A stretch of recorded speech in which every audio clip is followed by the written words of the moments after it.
It's Easter Monday, April 5th. Good morning. I'm Chris Curries. Right now in Ottawa, some sunny skies, 4 degrees in Ottawa and Smiths Falls. Here's what's making news right now in Ottawa, the Valley. Stay home. The COVID curve is worsening. That's the message from Dr. Vera Etches. She delivered a sharp warning yesterday that cases are surging and the healthcare system can't keep up. 240 cases confirmed on Saturday. That was a record, and 198 yesterday. The rise in cases has led to a temporary COVID-19 assessment center opening in Nepean. It's on Maryvale at the Howard Darwin Centennial Arena and is open from 8:30 to 3:30 as a temporary site during this third wave surge. The Leeds, Grenville, and Lanark District Health Unit reporting 32 new cases of COVID-19 from over the long weekend. 9 being reported over the last 24 hours, as well as an additional 23 cases since the last update. The health unit says there are currently 68 active cases across the region, including 4 in hospital, 3 in the ICU. Now, Ontario expected to drop 2 days' worth of COVID-19 data today, so expect a big number. It's due to no reporting on Easter Sunday. They did this for Friday as well, and then said there were more than 3,000 cases on Saturday for 2 days running. No vaccine milestone in this country with more doses arriving this week. Canada also marking a COVID-19 case count milestone. That one, though, is much more sobering. Our Jamie Pulford joins us with the very latest. Over the weekend, the number of doses administered to Canadians surpassed 6 million. And we're getting a serious delivery bump again this week with more than 2 million doses. It's all adding up. This means millions more additional doses available to be administered to Canadians by the first days of summer. Procurement Minister Anita Anand with the big picture. She says 44 million vaccine doses are expected to arrive by Canada Day. The breakdown of what we're expecting this week: more than 1 million doses from Pfizer, more than 850,000 from Moderna, as Canada also surpasses 1 million COVID cases since the pandemic started. I'm Jamie Pulfer. This breakdown for Ontario, over 800,000 doses this week.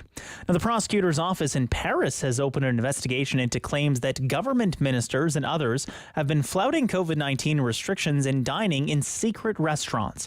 Prosecutors are looking at laying possible charges of endangerment and undeclared labor after an unidentified man told the M6 network he had eaten in 2 or 3 clandestine restaurants with a certain number of ministers.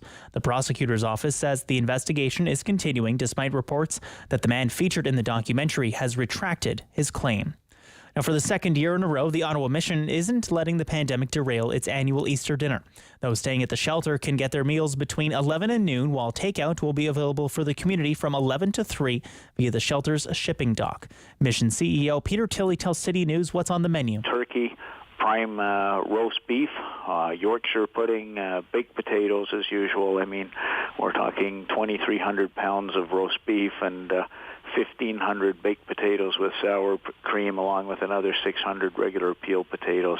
The mission has also been delivering Easter dinners using its food truck over the past week, and Tilley says a total of 4,000 to 4,500 meals anticipated to be handed out this year. City News time 9:03. The weather outlook from weather specialist Denise Andriachi. A very nice start to the week for Ottawa with mainly sunny days and a push of warmth for Wednesday and Thursday.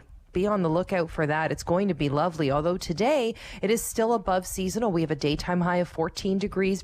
I'm Chris Curries. For news anytime, follow up online at ottawa.citynews.ca.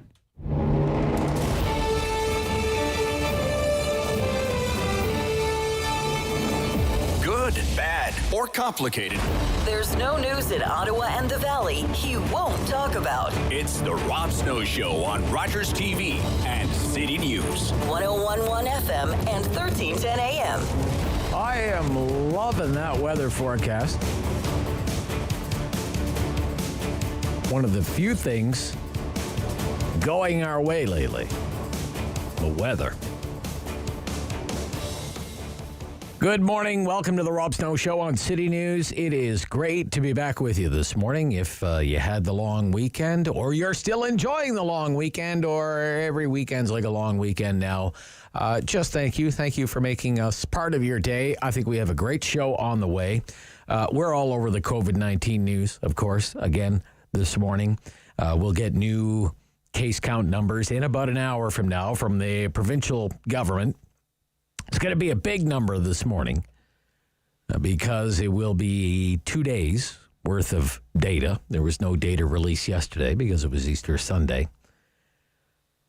But let's face it, folks, the numbers lately, when it comes to COVID-19 cases, they have not been trending in the right direction, either here in Ottawa or across the entire province.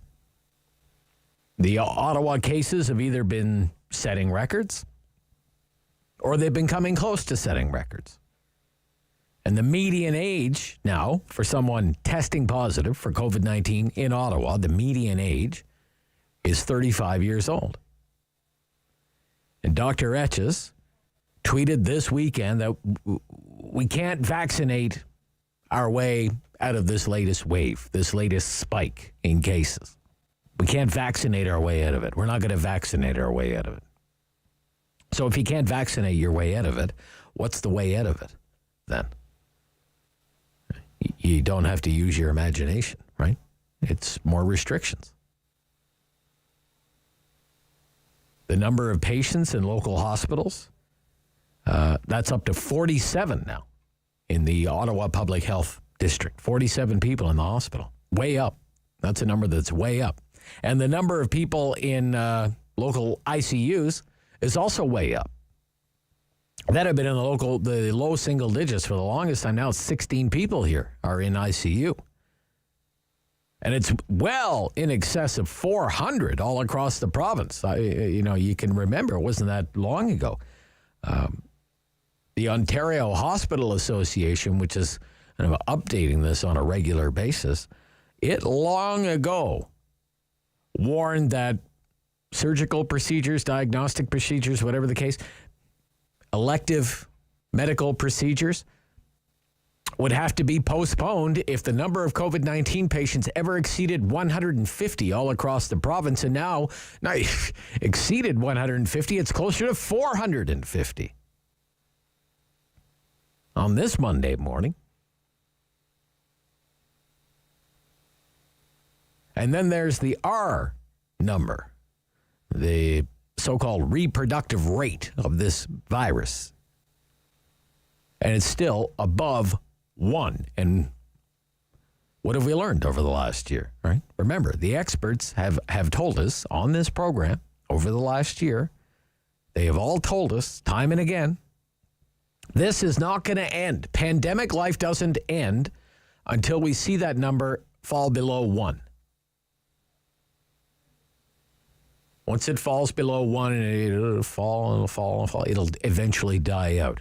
That number's still above 1, which means it's still spreading.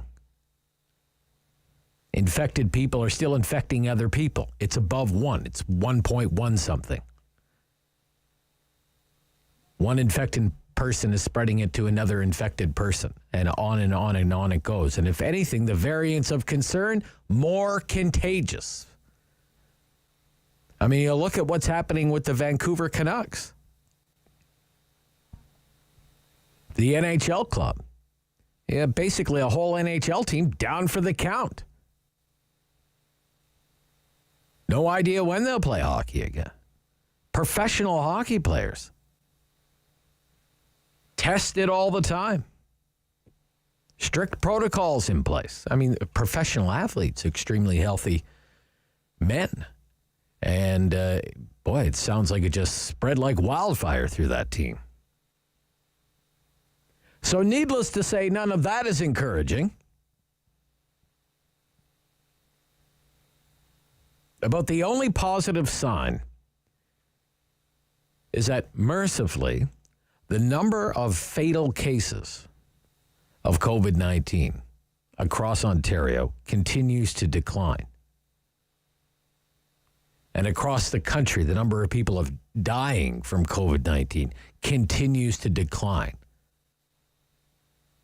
Down about 18% in the last 14 days because we have managed to vaccinate people living in long-term care. Most of them are fully vaccinated now. People over 90 have had at least one shot. People over 80 have had at least one shot. But nevertheless, the news media, all of this long weekend just filled with one story after another. COVID-19 patients in hospitals all across the province, filling up the hospitals all across the province. And increasingly, they are younger, and they're in the hospital because they are very sick. On ventilators in some cases. Not a very positive state of being right now in Ontario with COVID-19. So yeah, we're all over that story. From all sorts of different angles.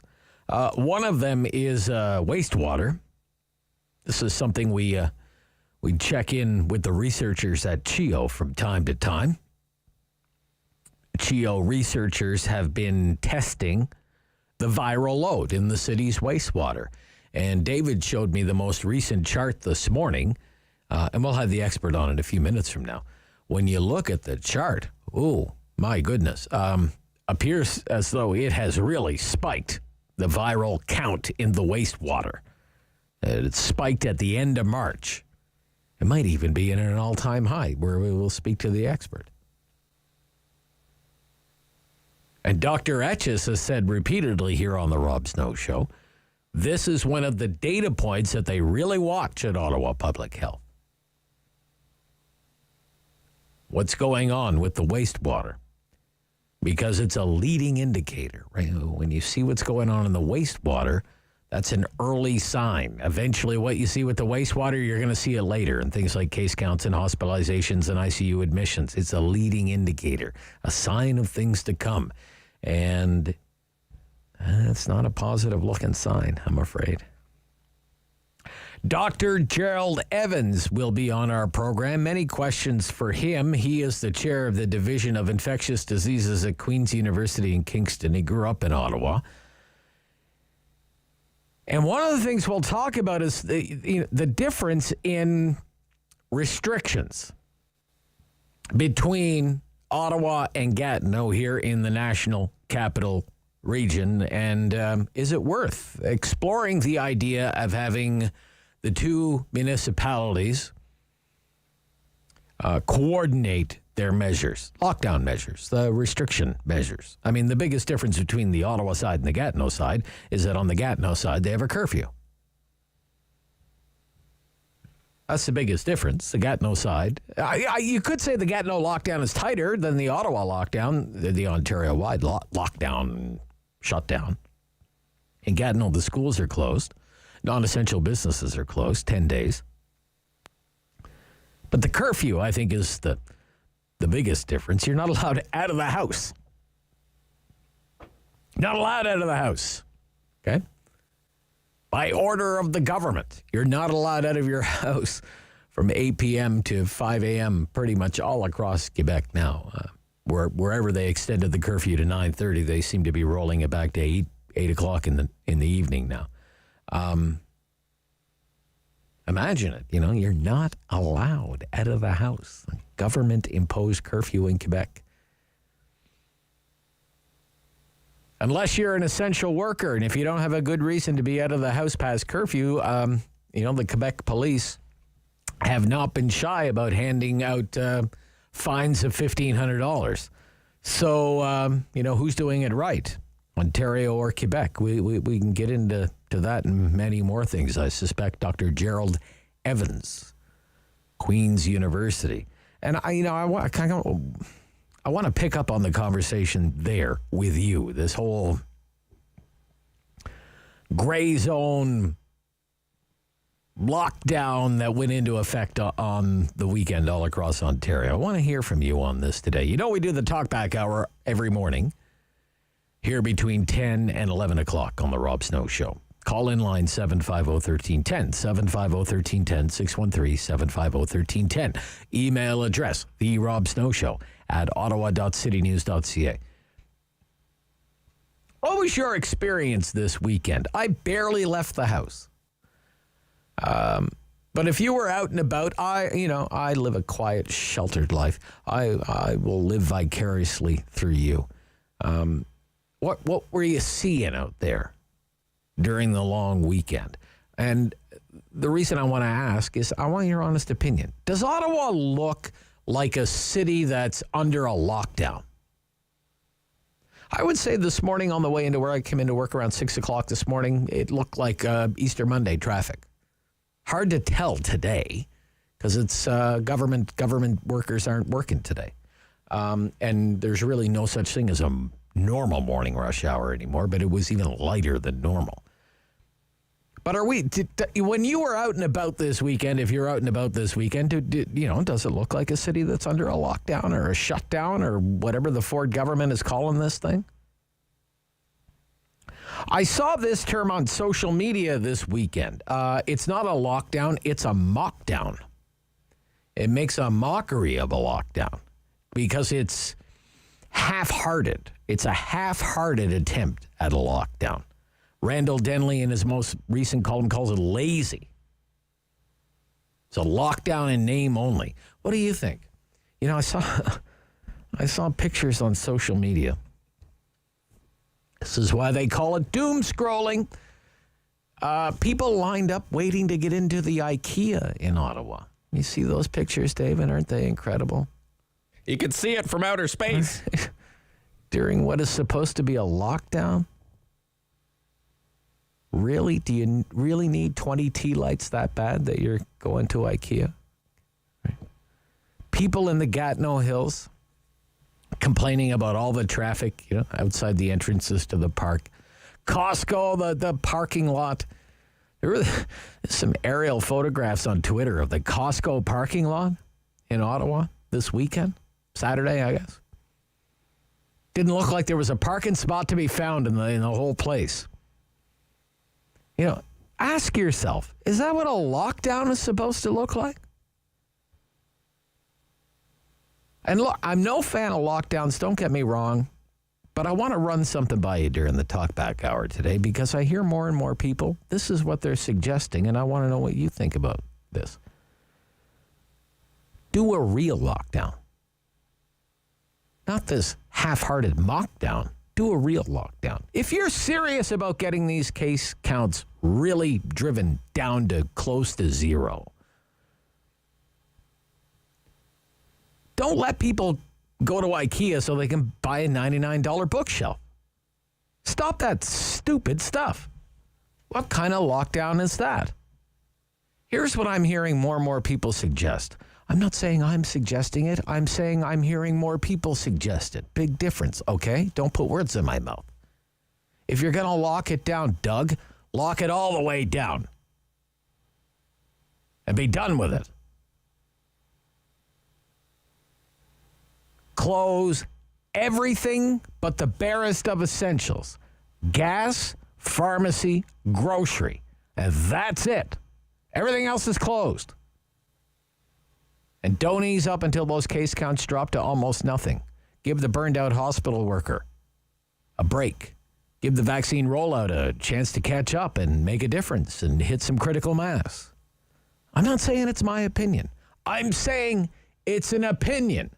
And I think a growing opinion. What do you think? During the talkback hour this morning on the Rob Snow Show, that and a whole lot more. This is City News.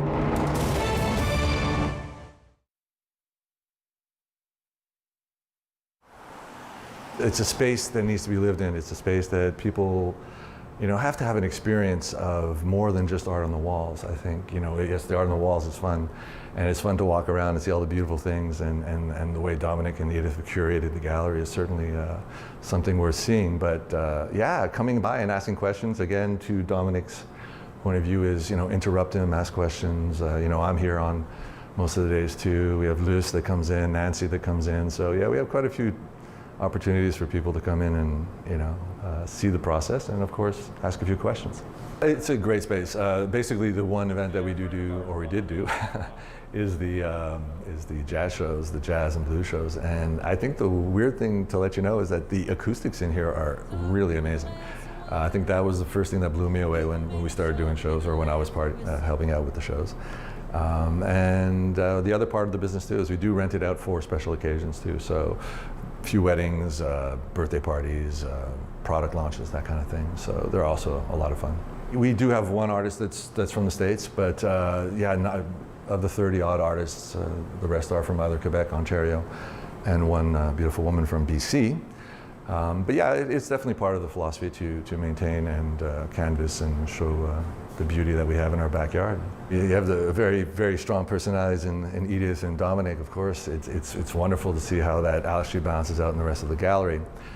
Without necessarily being, an objective, we basically have half female artists and half male artists in this gallery. But I can't say it's anything more than choosing the best people, and that's just the way it is. And I love that. I think it's great. You go through and you're like, wow, it's all pretty cool. And yep, it's half are women and half are men. It's cool. Like everyone else, we didn't know what to think, right? It's overwhelming at first. You just know that things are closed.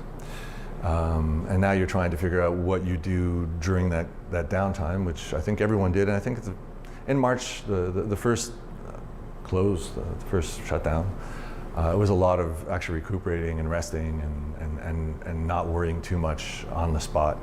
It's running a gallery is a bit like running a marathon with sprints. So there comes a time where, it's actually nice to just take a break. And then you wake up and realize that, okay, now it's time to wake up and deal with this new reality. From my perspective anyways, I think a gallery can be overwhelming, and I like to make it fun. So you're going to come in, I'll ask you questions, I might even joke around with you. The most people come here, they're not really going to buy art, but they could have a fun time and talk about it, right? And one of the things the gallery does offer is for local purchases, we'll be happy to drive it to your house and hang it for you.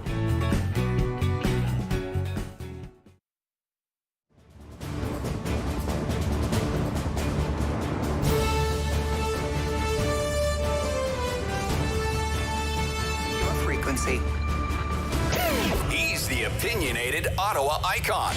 The Rob Snow Show returns On Rogers TV and City News. 101.1 FM and 1310 AM. Still ahead on the program, Associate Director of Research at the C.D. Howe Institute, Jeremy Kronick's going to be back. Talk about the red-hot housing market and all sorts of speculation about capital gains on sales of principal residences. Kind of a sacred cow, a no-go zone for politicians of all stripes, but maybe under serious consideration now because of this red-hot housing market and calls from even big bank economists saying nothing should be off the table, but Mr. Cronick doesn't think it will be all that effective. Geoffrey Johnston on international affairs. He writes for the Kingston Whig-Standard. David Sali from the Ottawa Business Journal. Ferry to Kerchkove.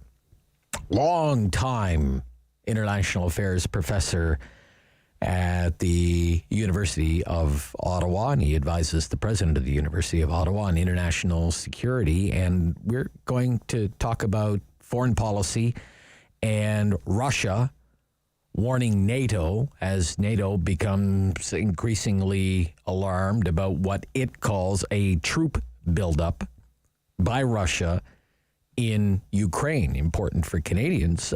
We have hundreds of troops there and have for quite some time in a mission that's been extended until until March of 2022, I believe. So another full year for about 200 members of the Canadian Forces. So that's coming up. And Jerry Dias is the president of Canada's largest private sector union. That is UNIFOR. So all of that is ahead. But right now, COVID coverage continues here on the Rob Snow Show as we welcome back to the program Dr. Tyson Graber, research associate at CHEO. And he's here to talk about what's going on with the city's wastewater. Good morning. Hi, good morning. Yeah, very nice to hear from you. What's going on with the city's wastewater this week, Doctor? Well, our most recent data is from last week, actually. Okay. And the data is, it's not good in the sense that it shows that we're smack dab in the middle of this third wave. So things are increasing relative to last summer. We're at signals that is about 5 times higher than we were at last summer. And, the signals are consistent to what we've seen in the second wave in January, and also the third wave in January and the second wave in the fall. And I guess this is technically Ottawa's fourth wave. but we're certainly in a wave right now, and not even at the top yet. Yeah, we're in a wave, and people can, I guess, bicker about whether it's the third wave or the fourth wave, is what you're saying, right? Yeah. Right, and unfortunately, the next thing that's part of this wave that wasn't part of the previous waves is this new variant of concern, or the UK variant. That's actually the majority now of infections or new cases in Ottawa is that new variant. And is that a fairly new thing, Doctor? When did that happen? It's new in the sense that, it's new to us in Ottawa, so it's not so new to people down in southern Ontario. It's new also to people surrounding the Ottawa area, so you'll see that in the eastern side, Castleman, that area. Cases are shooting up quite quickly, and those cases are also UK variants. So this is essentially a new disease. And it's very clear that it's from us, from the wastewater side. We can monitor this particular variant in the wastewater, and it comes into the community extremely quickly. And the increased transmission is very obvious in wastewater of this signal increasing within a couple of weeks, doubling, which is different, very different from the old variant, the old virus. Still the same virus, just a different beast, a different disease. Much more transmissible, you're saying? Is that what you're saying? Seems that way from the wastewater perspective, and also at the clinical side. I'm not a medical doctor, but from the clinical side, the data is very clear. This thing is much more transmissible, and the more people you infect, the more chances you have of adverse effects. So that's illness, hospitalization, these sorts of things, right? Yeah. Yeah, and of course we're seeing that now here in Ottawa. So how would you expect this to manifest in the next few weeks here in Ottawa? Or is it, what are some of the variables here that could impact our outcome? There's a lot of variables in play, but it all comes down to behavior, of course, just like previously. Unfortunately, with this new variant, we have to be a lot more vigilant about that. And it's coming at a bit of a bad time in that people are obviously tired of this. And Easter, this weekend was Easter, and there's other holidays coming up in April, and unfortunately, Ottawans are going to have to change their behavior if they want to end this lockdown, and so we'll see. We can be optimistic. I mean, we'll definitely be able to see something in the wastewater, whether behavior has changed and whether we're cresting this wave or not in the next week or two. Right, but 5 times greater than in the summer, you say, right? Which was kind of a low point, right? July, August, around there. Yeah, I should also add that the variants. They present another problem in that we don't know how the variants act in the wastewater, in the sense that so it is known that variants, when they're transmitted, the viral load that is transmitted is usually higher, and therefore people might have a higher viral load when they get infected with these variants, and therefore they may shed or they may get rid of fragments of this virus in the wastewater. There might be more of it in those cases being shed, and therefore for every person that is shedding the old virus or the old variant, we might get a signal of 1, whereas with the new variant, that signal might actually be twice that or 3 times that. So we don't know the magnitude how this changes things in the wastewater, but what is clear is that the signal is way above what we normally would expect from a condition where the city has a low prevalence of disease. So again, the magnitude is not terribly important. What is clear is that by wastewater is that we're certainly in the wave right now, and that this wave actually began at the beginning of March, and so that control hasn't really been there since probably March 20th, when the first lockdown went in, and now we're in the gray zone. But really, we were out of control for probably 3 or 4 weeks. Okay. So hopefully this is controlled a bit better now. Thank you, Dr. Tyson Graber from CHEO. Thank you again. Nice to speak with you. this morning. Thank you. Yeah. So there you go. Very serious news there. Dr. Tyson Graber, Research Associate at CHEO. Dr. Gerald Evans, Infectious Disease Specialist at Queen's University. Right after the news on City News.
Sportsnet.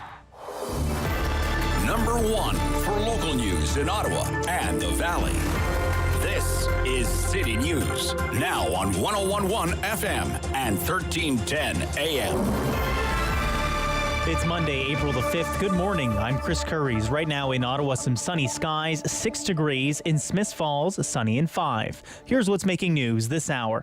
Ottawa's top doctor issuing a reminder to Ottawa residents to stay home as the COVID-19 situation in the capital gets worse. Dr. Vera Etches says we moved into the red zone 2 weeks ago, and the situation only getting worse. It's to the point that the virus currently spreading too quickly for health services to keep up.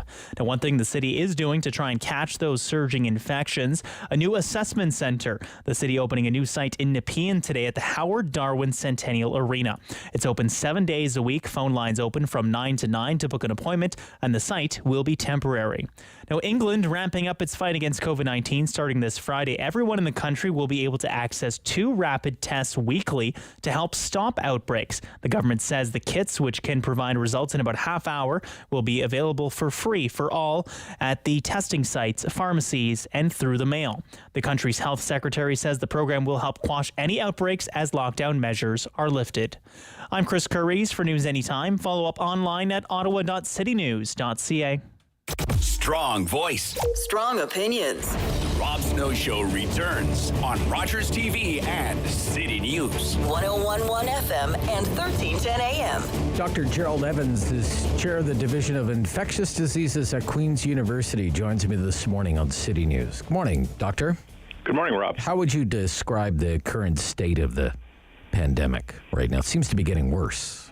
No question about it. We are, I would sort of paraphrase that, we're in a pandemic within a pandemic with the new variants rising up, creating lots more cases, and of course also starting to affect people who are unvaccinated and in a younger age group than what we saw during the first and second wave. Yeah, and how worrisome is that, Doctor? Oh, particularly worrisome because it is really now, showing itself to have increased the amount of hospitalizations.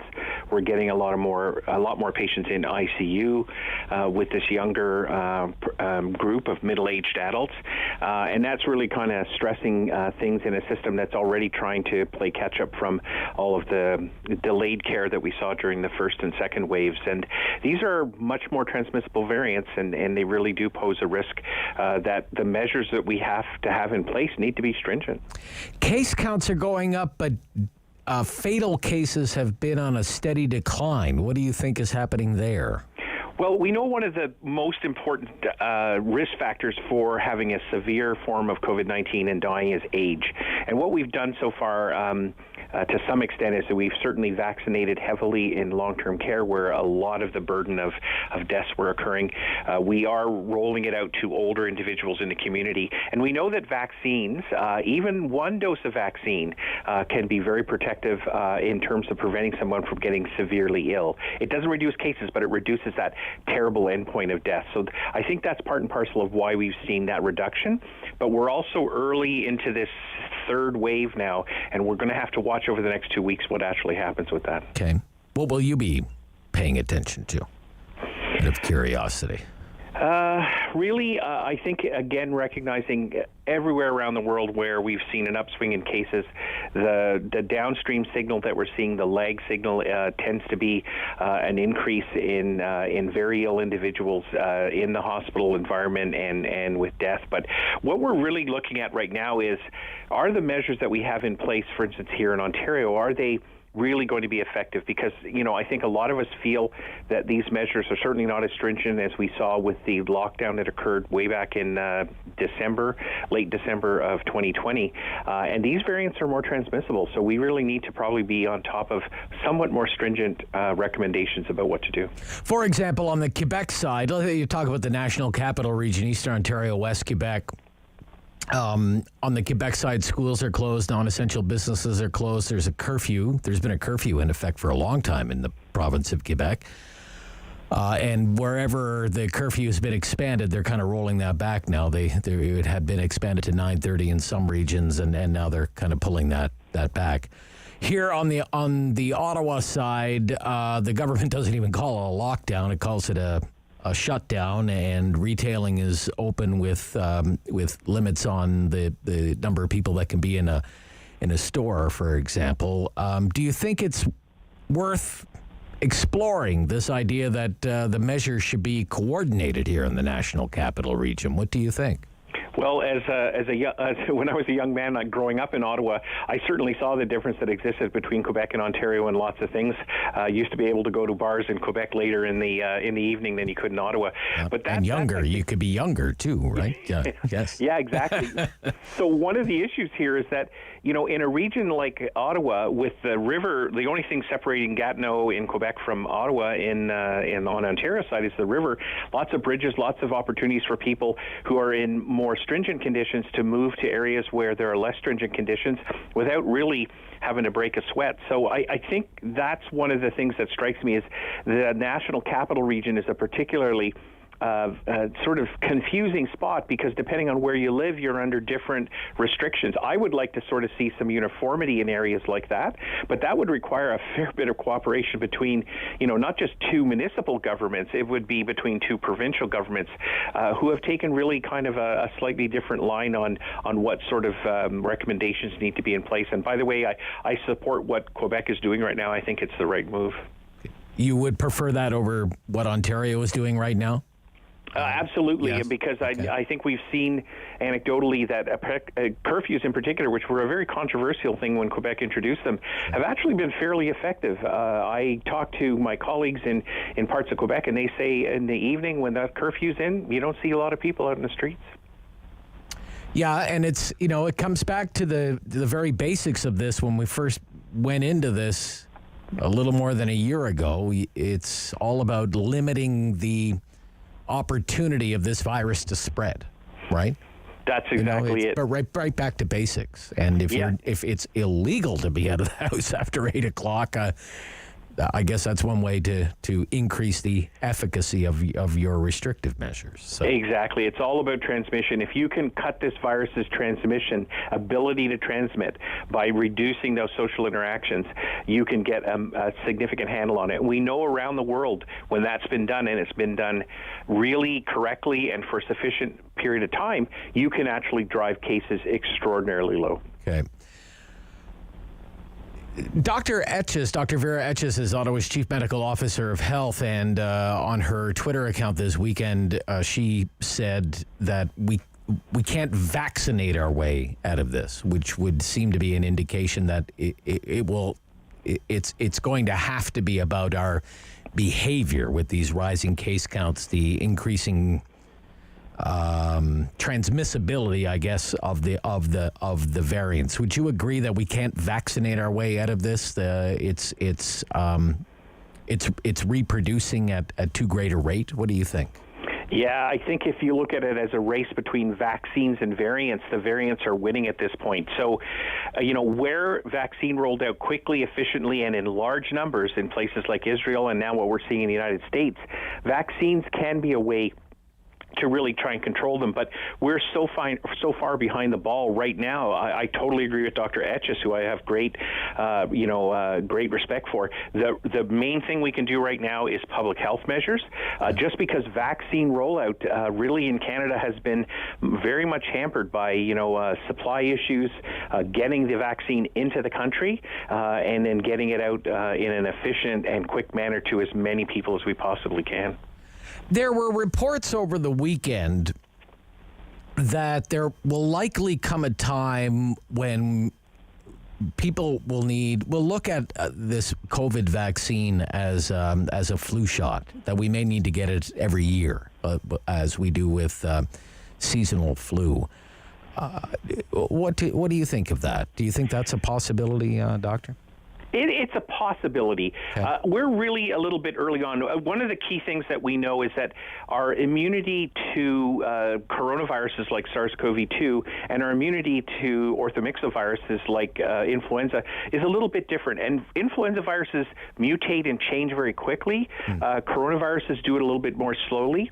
And we know that coronaviruses, when you're infected with them, actually give you sort of two kinds of immunity that are different. It protects you for decades from getting serious illness, which is what we're really concerned about a lot with COVID-19. But the ability to prevent another infection is actually short-lived and may only be outwards of 2 or 3 years. So if that's the case, we may be looking at annual or biannual shots. But if protective immunity is long and it's good with vaccine, maybe we'll only need a shot of this vaccine every 10 years. Okay. Are there other vaccines that work that way? Shots that you only get every, 5 or 10 years? Yeah, absolutely. Yeah. I mean, if you look at traditional vaccines for things like tetanus and polio, our recommendation is only to do that every 10 years. Okay. What do you think about this idea out of the UK, giving all residents access to twice weekly COVID-19 tests? What do you think of that as a public health measure? Well, recognizing that if the volume of testing is huge, then you get around the issue of how accurate the test is. It is actually a good strategy, and there's a number of my colleagues.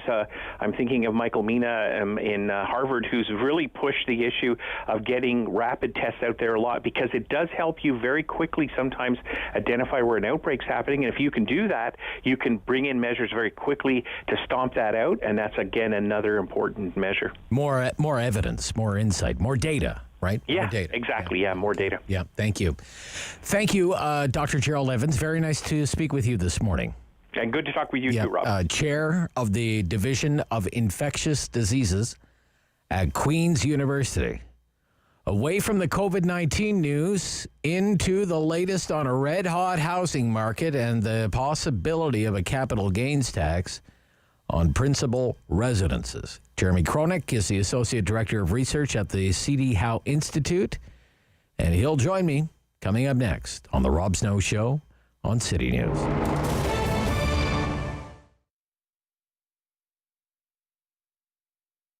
When it came to opening the business, because I was so young, there was a lot that I didn't know about management, financial management, management of people.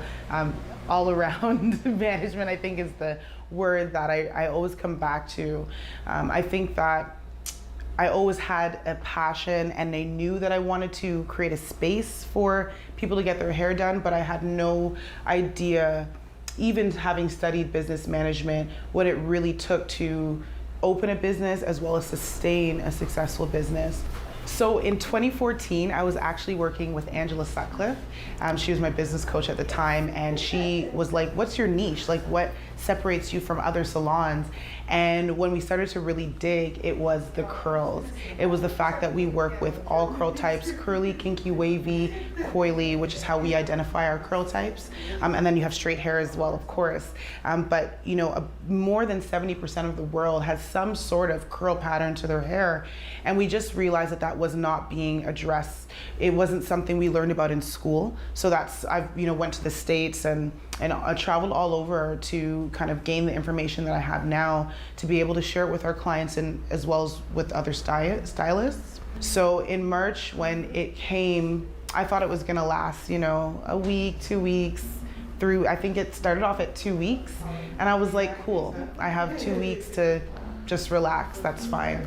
So I was actually in a position where I was not happy, so to say, but I was a little bit happy, to be honest, just because of what I was experiencing personally. Now, when that extension started to happen, it was not a great feeling. It was very uncomfortable not knowing how I was going to support myself financially. So I'm so excited about the Academy. It's something that I started, and I launched it during the pandemic. So I've been teaching for a number of years. I've been educating for a number of years. I educated at Algonquin. I've educated at Versailles Hair Academy. And I've also educated in my own space, in this space and my old space up on Green Bank. And so it was just a continuum of what I've been doing for these years. When we have a client in our chair, it's not just about making your hair look great. It's about how do you go home and take what we've just taught you and emulate that. So now, with a world where people want to, quote unquote, be diverse and inclusive, what does that really look like in a salon setting? And for me, it looks like being able to invite any curl type, any hair type, really, because I can take care of straight hair types just as well as, I can take care of curls. And we cater to all curl types regardless of what you look like on the outside. We got you.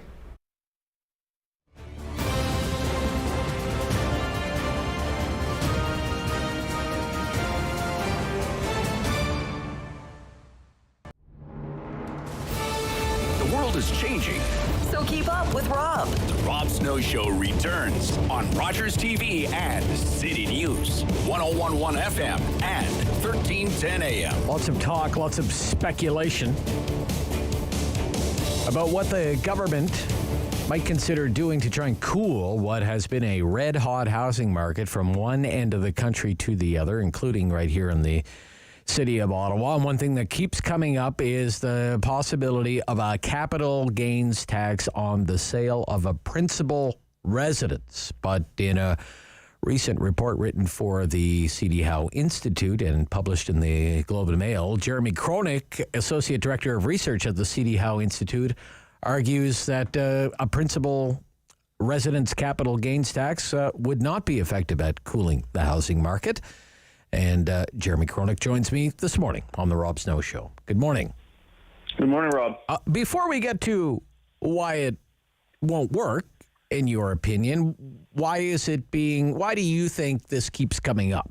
It keeps getting considered a capital gains tax on the sale of an owner-occupied principal residence. Right. So I think there's a couple reasons. I mean, some of it, makes a lot of sense. If you increase a tax on something where it doesn't currently exist, you might, slow down demand for it, right? Because people know they're not going to make as much profit, as they otherwise would or as they are now. So that, number one, it logically it makes sense. And I think the other reason it keeps coming up is if you look down south at the U.S., they have a capital gains tax on the sale of the principal residence. So I think that's probably the two primary reasons. Okay. You wrote recently that you think neither of these is likely to play out, that it won't cool demand for houses or condos, It won't stop this wild price appreciation, and probably wouldn't be a big money grab for the government either. What do you think is going on? Why do you think that is? I think there's a few different things. I mean, one, to go back to my U.S. Story. I mean, the U.S. there allows for deductions of mortgage interest payments on your annual income, right? And so we don't do that here. And so realistically, to make the tax comparable, that's what you have to do. But then you have one tax, the capital gains tax, that might slow demand. But if you then replace it with these deductions, you offset some of that, right? So it's unclear how that works out in the end on the demand side. If you don't put those deductions in place, then probably what happens is people are going to hold on to their homes for longer, right? Because they want to make up the sort of the amount of tax that they're going to have to pay on the sale. So they hold on to it for longer. So that ends up, slowing down the amount of listings. So the supply side then shrinks, and that's going to cause an appreciation in house prices. So it's very unclear. I think it's sort of at best ambiguous in terms of what happens to prices, which is really what we're talking about, right? We're trying to improve affordability. So if it's unclear what's going to happen on the price side of it, all you end up doing, is sort of complicating the tax system for what we have now for sort of unclear results in the end. Yeah. What would it do to the supply side as well? For example, if I'm going to sell my house and get dinged with a capital gain really for no other reason than I'm moving into another house, what's my incentive to sell? In other words, maybe that's a house that could have been for sale. That never goes up for sale, right? That's it. That's exactly it, right? I mean, so they hold on to it for longer. The other thing is, if you don't put those deductions in place, then what you might do is hold on to it, and if you are really forced to move, you actually just rent it out, right? So because for rental, for people that rent their properties that they own, you can deduct those things, right? And so it's just very unclear, what this ends up doing from both the supply and the demand side, and so then you're sort of needlessly complicating it for not a lot of reasons. And we haven't even talked about sort of the retirement side, the amount of people that are holding on to these properties for retirement purposes. Okay, yeah, you want to talk about that? Sure. Yeah. Go ahead. No, Go ahead. Yeah. Because I mean, this is, and some people don't like this idea, but the appreciation that has taken place in housing is the retirement plan, probably for millions of Canadians, right, Jeremy? That's exactly it, and not just wealthy people, right? No, not just wealthy people. No. Yeah, people who were fortunate to buy into a housing market, 25, 30 years ago, who've had, middle income jobs, but and there's a decline in the workplace pension, right? That there's not a lot of people that have that, or at least not as much as there were 30, 40 years ago. So people, very much are relying on these house price appreciations to sort of fund their retirement. And you can't just put a capital gains tax in at the end, right as they're approaching that retirement, again, without sort of having to do all these other things like these deductions and stuff. And that's very hard to do. So really, to make it politically palatable, at best, it's sort of you're putting the capital gains only for future capital gains. And so it's again unclear how much you get out of that anytime soon. Yeah. For example, one of the options that one of the bank economists has suggested, maybe in the I would say the last couple of weeks, if you're considering this at all, might be okay. If speculation is part of the reason why we're having such a wild and crazy housing market right now, part of it is being fueled by speculation. Maybe you don't pay the tax for 5 years, or after 5 years you don't pay the tax. You put a time frame on the tax, in other words, right, to limit the speculative nature in the market, to try and limit that a little bit, right? There's creative ways to get about it. But I mean, what I would say overall, though, is, all these policies that we've put in place in the last 10, 15, 20 years to try to cool down what seems like a never-ending bubbled housing market, I mean, they're all on the demand side, right? They're really about trying to slow the demand side to make it more affordable. But the problem is supply. It's largely about supply, and then the pushback typically there as well. But supply just can't compete with, we can't build that fast, right? To try and slow down demand, and some of that is true. So the question is, what can you do if you're hamstrung on both the demand and the supply side? We might have to think about sort of the general policy frame that we have around home ownership, right? Especially in big cities. I mean, in New York or in London, it's not like people there expect to live in 3 or 4 bedroom houses with picket fences and huge backyards, right? There's sort of an acceptance that if you live in those cities, you have a different lifestyle. And so, but here we haven't really gotten to that point. And so you sort of wonder if at some point we're going to have to shift the mindset, more purpose-built rentals, maybe more, types of 3-story, 4-story, 5 stories where you can still have a 3-bedroom place where you can have kids. I mean, maybe we need to sort of shift our thinking a little bit, to deal with realities. Yeah.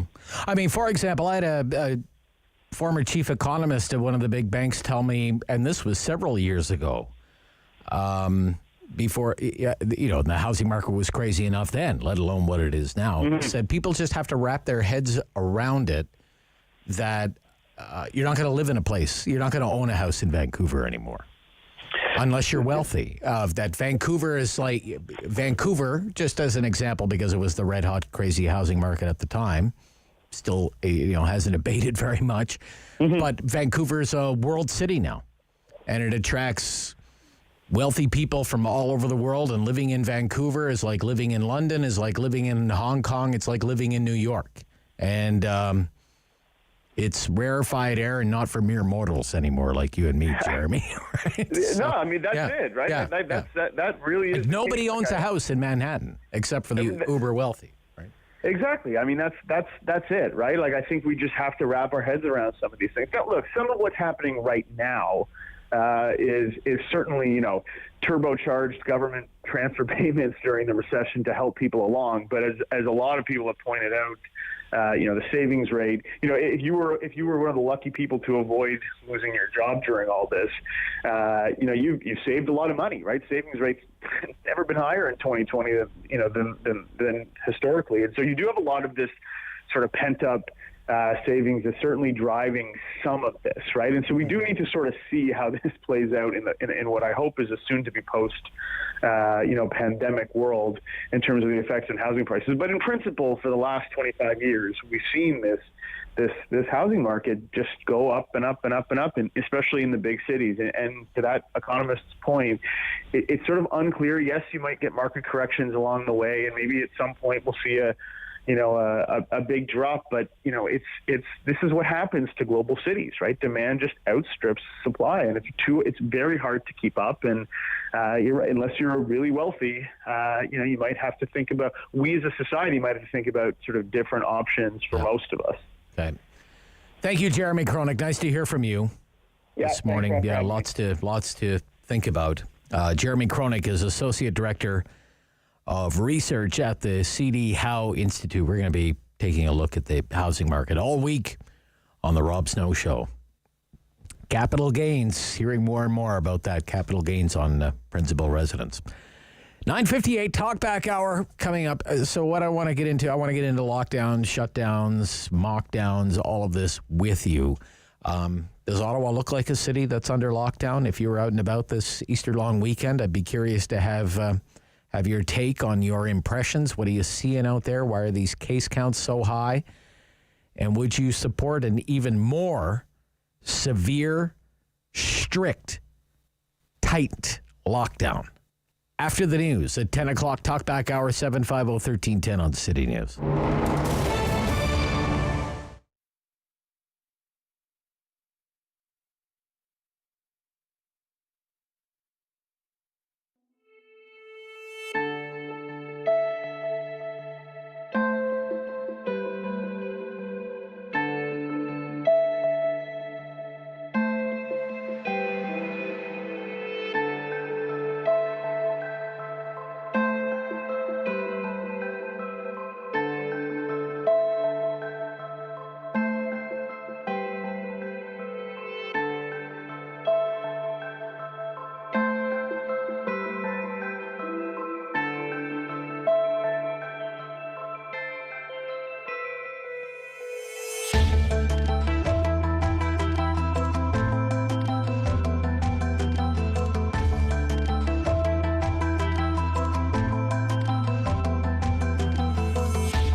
news in Ottawa and the Valley.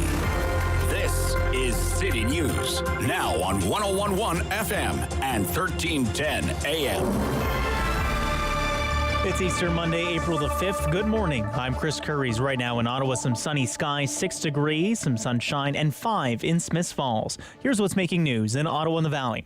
We hit a couple of pandemic milestones over the weekend, one sobering, the other encouraging as our country prepares to receive another major injection of vaccine shipments. City News reporter Jamie Pulfer has a look at the national picture. The country has surpassed 1 million COVID cases since the pandemic started, now driven by variants. But the number of Canadians who have had at least one dose is now more than 6 million, meaning almost 15% of the population is partially vaccinated. This as we brace for another significant delivery of doses this week, quarterbacked by Pfizer. At least 1 million doses of the Pfizer-BioNTech vaccine every week from now until the end of May. And in June, that will be 2 million doses a week every week. Procurement Minister Anita Anand says more than 40 million doses of the country's approved vaccines are expected by Canada Day. This week, the country is expecting more than 2 million doses, mostly from Pfizer and Moderna. And the first shipment of AstraZeneca shots from COVAX, the global vaccine sharing initiative, something Canada has been criticized for. I'm Jamie Pulfer. Now locally with a look at the wastewater data, which is high. Dr. Tyson is a research associate at CHEO. It tells the Rob Snow Show the signs of a spike have been there for weeks. We're certainly in the wave right now, and that this wave actually began at the beginning of March, and so that control hasn't really been there since probably March 20th when the first lockdown went in, and now we're in the gray zone. But really, we were out of control for probably 3 or 4 weeks. He says there's hope now that with heightened restrictions, things will start to get better. Now, with record cases, though, in Ottawa and Gatineau, it's time for a consistent approach to restrictions in the two cities. That's the message from an infectious disease specialist from Queen's University, who says Ontario not doing as good a job at fighting the virus as our neighbors to the east. I support what Quebec is doing right now. I think it's the right move. You would prefer that over what Ontario is doing right now? Absolutely, yes. Because I think we've seen anecdotally that curfews in particular, which were a very controversial thing when Quebec introduced them, have actually been fairly effective. I talked to my colleagues in parts of Quebec, and they say in the evening when that curfew's in, you don't see a lot of people out in the streets. Dr. Gerald Evans tells the Rob Snow Show restrictions should be in place, all of them with the goal of reducing transmission rates. Now, more grim numbers expected later this morning when Ontario reveals 2 days of COVID-19 statistics. The province did not report the number of new cases on Easter Sunday, but did report more than 3,000 new infections on both Friday and Saturday. Now, Prime Minister Boris Johnson's government says all adults and children in England will be able to have routine COVID-19 tests twice a week. The free lateral flow test will be available starting Friday by mail, pharmacies, and in workplaces. It's part of new measures as the government prepares to announce the next steps in lifting a 3-month lockdown. Now let's take a look at your forecast with weather specialist Denise Andriachi. A very sunny stretch of weather across the Ottawa region today. Just a beautiful start to the week. We have mainly sunny days and a nice push of warmth for Wednesday and Thursday. You can expect clear conditions through the day today. A breezy northwest wind. We're clear overnight. Lows near -2. Your daytime high 14 degrees. Right now in Ottawa and Smiths Falls, some sunny skies, 6 and 5 degrees. I'm Chris Curries for News Anytime. Follow up online at ottawa.citynews.ca. Talk back. Hello. On the Rob Snow Show. The phone lines are open at 613-750-1310. Now, the Rob Snow Show continues. Lots of questions for you. Every phone line available right now. It's your hour, Talk Back Hour. 750-1310, 750-1310, 613-750-1310, or email the Rob Snow Show at ottawa.citynews.ca. If you're out and about this weekend, what did you see out there? Does this look like a city under lockdown? Does this look like a city that's under lockdown, or was it just like any other weekend? Or is this, is it a mockdown? Is a lockdown in name only that went into effect on Saturday? Okay. Just curious. People lined up outside of IKEA. Parking lots full at the Costco. And I want to know what you think of this idea.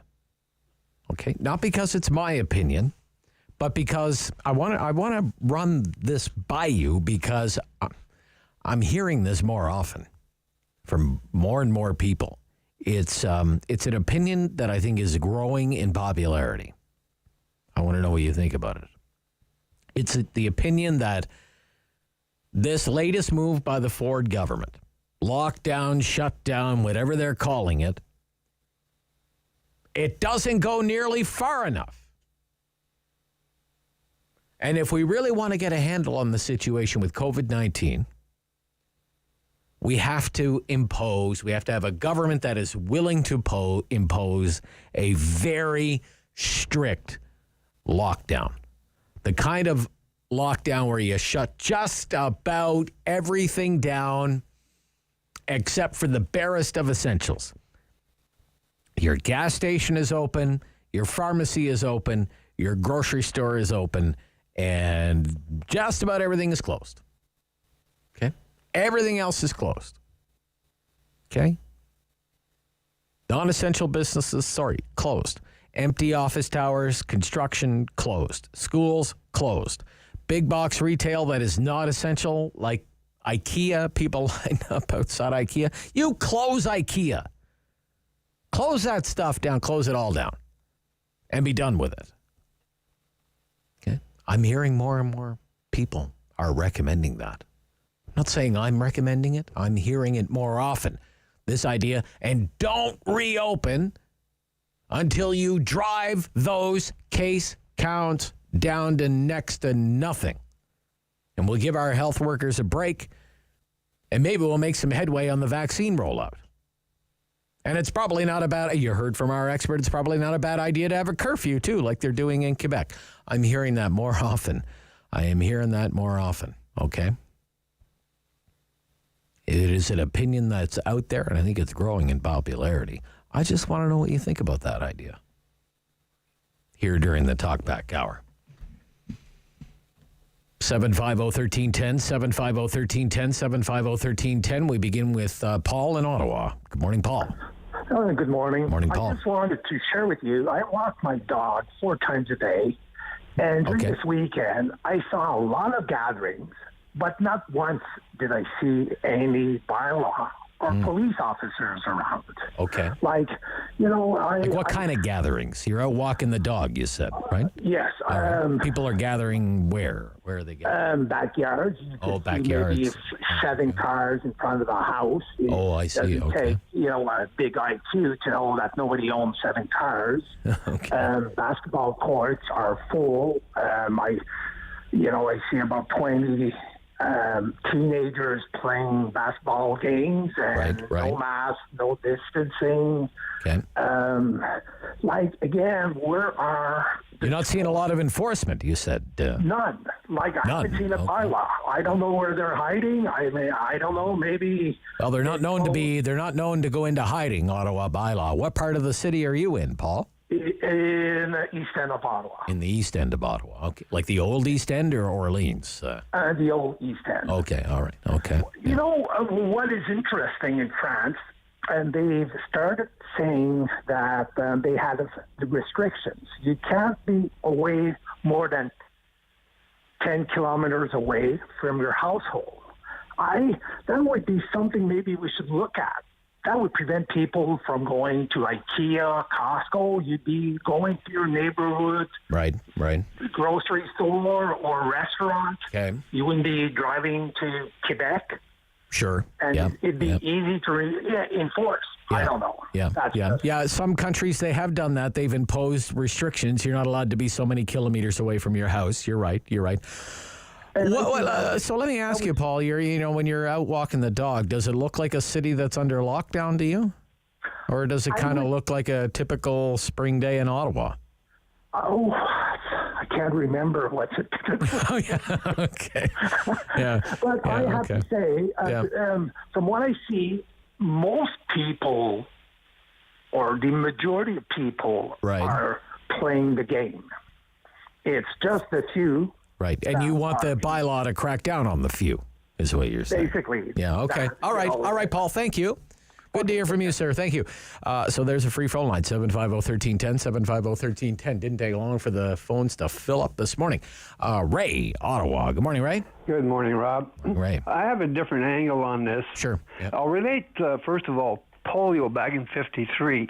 And I blame the media and I blame public health for not doing this, whether it's because of the laws and all that. But back in the 50s, they showed us on TV and talked about it on radio, all these iron lungs, about 3 football fields of children, adults in these iron lungs going to die. Yeah. And people were deathly afraid of that stuff. That was right? so frightening. Yeah. What all the media does now, talk to these doctors, which is fine. Yeah.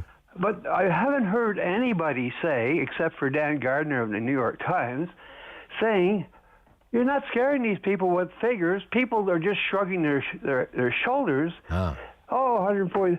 Well, let me see the 47 people that are admitted to the hospital. Let me see their faces. What kind of condition are they in? Are they on a ventilator? Show me somebody on a ventilator. This kind of stuff. Show me somebody. Yeah. Then I'll be scared. I'm scared now. I have the one vaccine now. Right. I'm still scared. This isn't possibility. This is probability that people are going to die. And that's what upsets me the most. I wish I agree with the closure because people aren't heeding to what they're saying. Right. They meet in crowds. Well, go to this crowd that got fined for having 18, 19 people. See how many people caught the COVID, spread it to maybe 18 or 20 people themselves, and ask them, why did you do this? Why are you killing our friends? Right. Right. But, it's such a great point that you make. For example, I'm driving on the Queensway this morning, and it says, COVID-19, stay home on the big Queensway electronic sign, right? And then I hear on the radio, until everybody is vaccinated, stay home. Yeah. And it's been the same message, right? It's been the same ad on the radio for 7 months or 8 months. Yeah. And I'm thinking, for how many people have just tuned this right out? Like, they're not listening to that anymore. No, they're shrugging their shoulders. They're shrugging their shoulders. I'm not interested in numbers anymore. Numbers, yeah. I know it's bad. Yeah. It's just not a possibility. But you don't think the news media or the health officials are doing a good enough job at explaining or maybe displaying how serious it is? What you see is what you're going to get if you get this illness. Yeah, like a picture's worth 1,000 words. A picture's worth 1,000 words. Totally. Right? Yeah. Good point, Ray. Thank you. Thank you very much. Thank you for your call. Isn't that an interesting take that he has? The Rob Snow Show. This is the Talkback Hour, and there's another free line for you. John on the 417. John. Yes, good morning. Morning, John. I very much enjoy your show. Thank you for calling, John. I'm glad you're part of it this morning.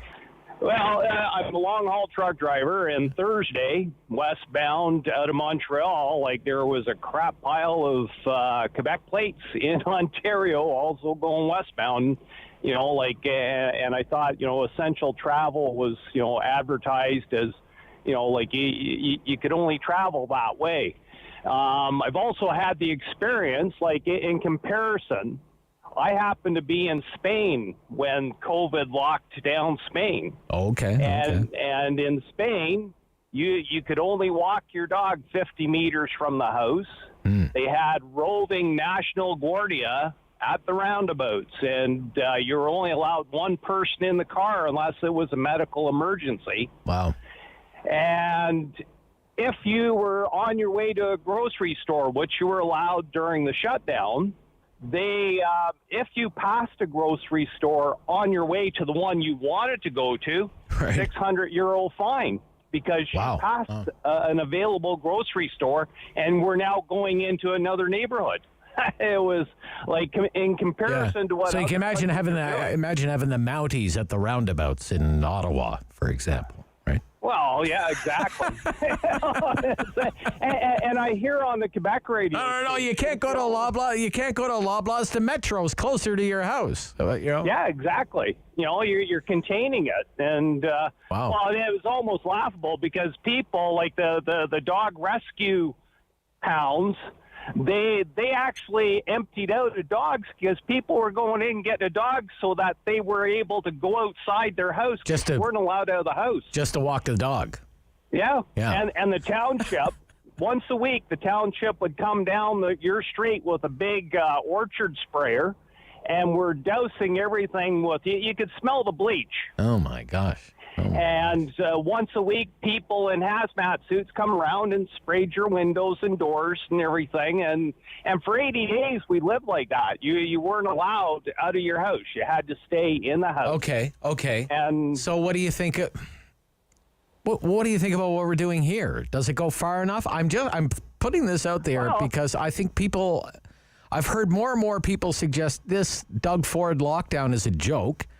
And if he was really serious, he would go all the way. If you're going to do a lockdown, go all the way. Gas, pharmacy, grocery, that's it. Everything else is closed. Well, we're seeing the example that, like, the big stores are allowed to be open. I noticed Walmart this week were counting people coming in. Good for them. They're, following the rules this time. But, like, they're shutting down. Like, being a healthy person is a good thing in fighting COVID, but they're shutting all the gyms down. And in the gyms, like as a fact, everybody wipes the equipment down with a cleaner, and it's like, and if you can maintain your health, you have a better chance at fighting this. Okay, thank you, John. Thank you for being part of the show. Safe travels out there on the roads. All right, thank you. All right, talk to you soon. Have a good day. Thank you. Yep, call anytime.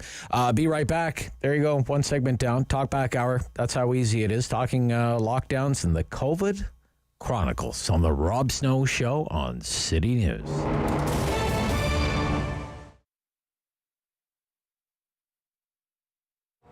So the birth of absinthe was 2002, I think, 2003, and I was working at Urban Bistro, happily, where Allium is now.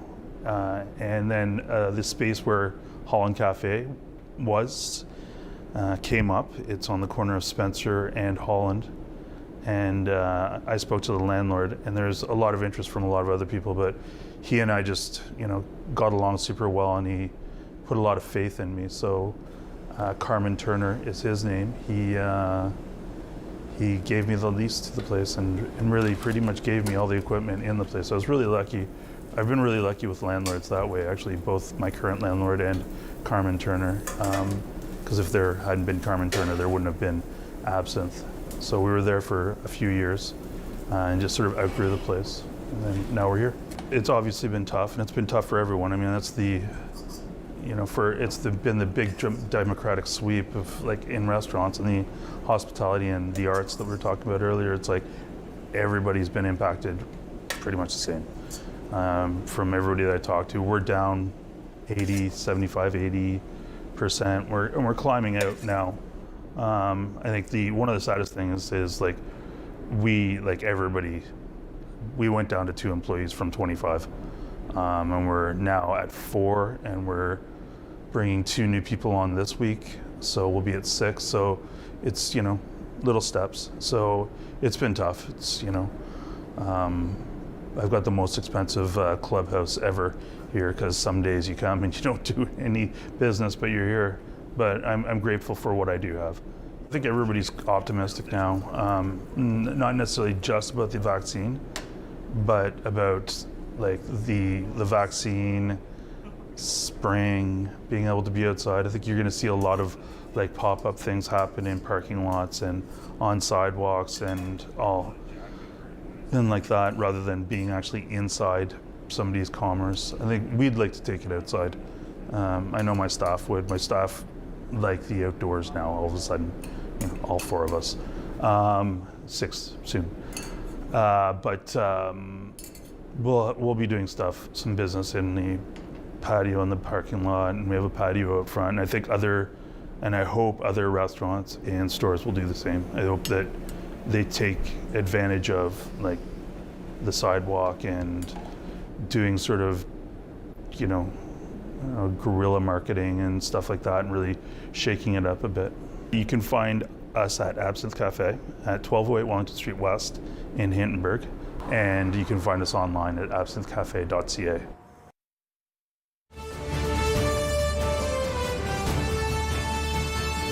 on The Rob Snow Show. Have your say and call now. 613-750-1310. So remember, I told you we're going to get two sets of numbers today. So the number that would have been released yesterday, which is kind of the summary of how Saturday went, it would have been released Sunday morning had it not been Easter Sunday. The number for Ontario was 3,041, and the number for Ottawa was 214. And then the number for today, which is from yesterday, is 2,938. So, kind of like bouncing back and forth around 3,000. And then the number for Ottawa is 230. So the most recent case count number for Ottawa is 230, which is close to a record. I believe the record was a couple of days ago, and it was 240, right? So 444 cases in Ottawa reported over the last 2 days, and close to 6,000 province-wide. Talking lockdowns. And this increasingly popular opinion that this really isn't a lockdown, that what Doug Ford imposed on Saturday is not really a lockdown, doesn't go far enough, and if you really want to drive COVID cases down, you need a very strict lockdown, gas, pharmacy, grocery, and you close everything else. I'm just, not saying it's my opinion. I'm just saying it's an opinion. Is it yours? Have your say. Corey in Ottawa. Good morning, Corey. Hi, good morning, Rob. Hi, Corey. How are you? I'm good. Thank you for calling. I really enjoy your show and listen to your listeners. Well, God bless you. Thank you. Some pretty smart people here. Sure do. Yep. My opinion is this. I don't know if the lockdowns really work. For one, if people are getting inoculated, but they still got to follow all these other rules, social distancing and wearing a mask. Isn't it that if you got your vaccination, then you were covered? Secondly, so many businesses are just closing and they're gone. Zero, no more, gone. That's a frightening thought. And it's the most eeriest thing to see if you are traveling down the road to see all these shops and stores closed. And my second point is that I live in the East End, and it's a busy corner that I live on. Mm-hmm. I live off of Montreal Road, pretty close to Montreal Road. Okay. And it's usually very, very busy. People walking all the time, walking their animals, going to and from bus stops, to the little stores, to the takeout restaurants, etc. And there's nobody. Oh, really? Nobody on the street for a year now. Wow. Okay. I could have been standing out in the middle of my road naked. Nobody would have noticed. Now, this whole lockdown business, I do not know for sure, because I'm not a mathematician, I'm not a doctor, etc. Right. If this really works. All I do know is that it has a whole lot of control over people, and it's closing down all the businesses that can't survive. I refuse to go to Walmart. I refuse to go to Costco, etc., just because they are the big stores, and I want the little ones to survive. Now, I'm in agreement with your other listener there. I believe his name was Ray. I might be wrong, but there you go. He says to the government, prove it to me. You prove it to me that so many people are in the ICU and have COVID. Prove it to me that your numbers... Well, his point was, scare me. Your messaging is lost on me now. I don't want to hear about cases. He went back to the pictures of iron lungs and whatnot in the 50s. Yeah. Right? My other point I wanted to make sure was this. Way back in November, I had gotten ill. Okay. And it was the weirdest kind of sickness I've ever had. Mm-hmm. I was fine during the day except for an upset stomach. Then it went on for 4 or 5 days. Then I wasn't sleeping at night. I got the chills only at night. So finally, I made my way to the hospital because it said enough is enough. Well, the young doctor, a 4-year doctor student, said he just caught a virus. And I said, I just caught a virus. Why isn't it coronavirus? So the government's putting the fear of God in me that I could have had, or I have coronavirus. But you're telling me I don't. Well, how smart is that coronavirus then if blah, blah, blah? I said, the furthest I go is to pick up groceries, Right. pay bills, Yeah. maybe run 2 errands in the month, and then I send my older son to get groceries. If I have to go out, I go out. If I don't go out. And the other thing, our whole way of life has changed. And it is depressing. It's sad. It plays on your mind. You don't know if you're coming or going. You don't know if you should be happy because it's sunny today, because our whole lives have changed. And I'm an adult.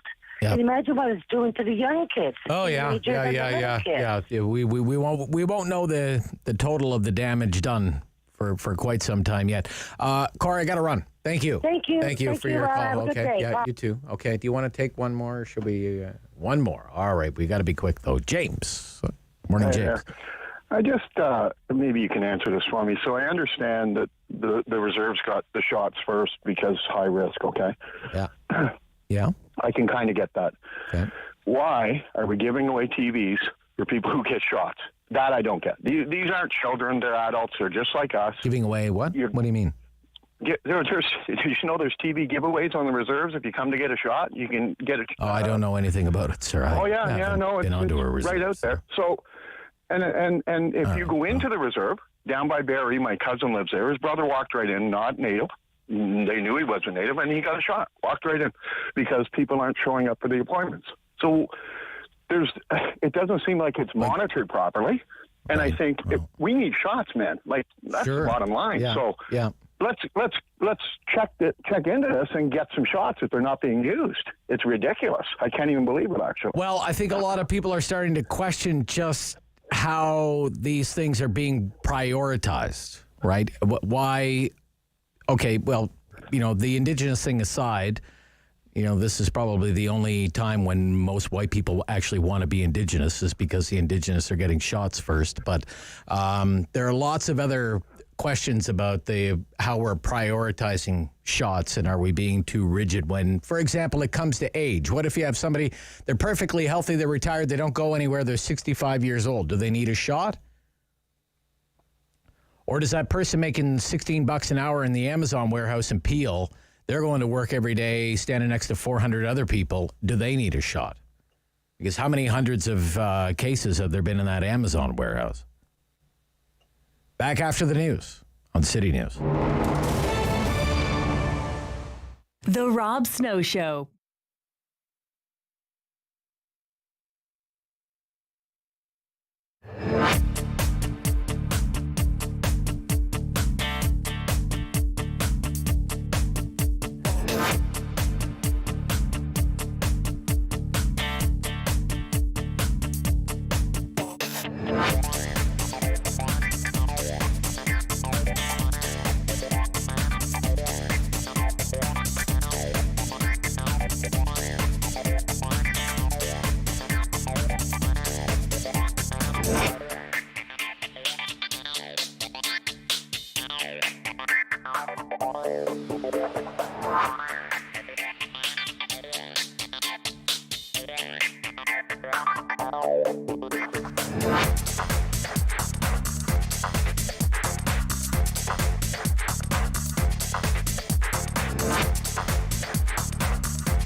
For local news in Ottawa and the Valley, this is City News, now on 101.1 FM and 1310 AM.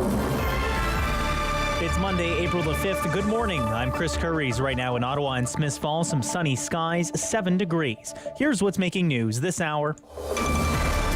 This just into the City Newsroom. Word from provincial health officials. We have the new numbers of COVID-19 cases, and as expected, they are high. So we're giving 2 days worth of data. 2,938 cases from Saturday and 3,041 cases from Sunday. Now, local numbers. Ottawa seeing 214 cases Saturday, 230 yesterday. Eastern Ontario Health Unit 30 and 32. Leeds, Grenville, Lanark 7 and 11.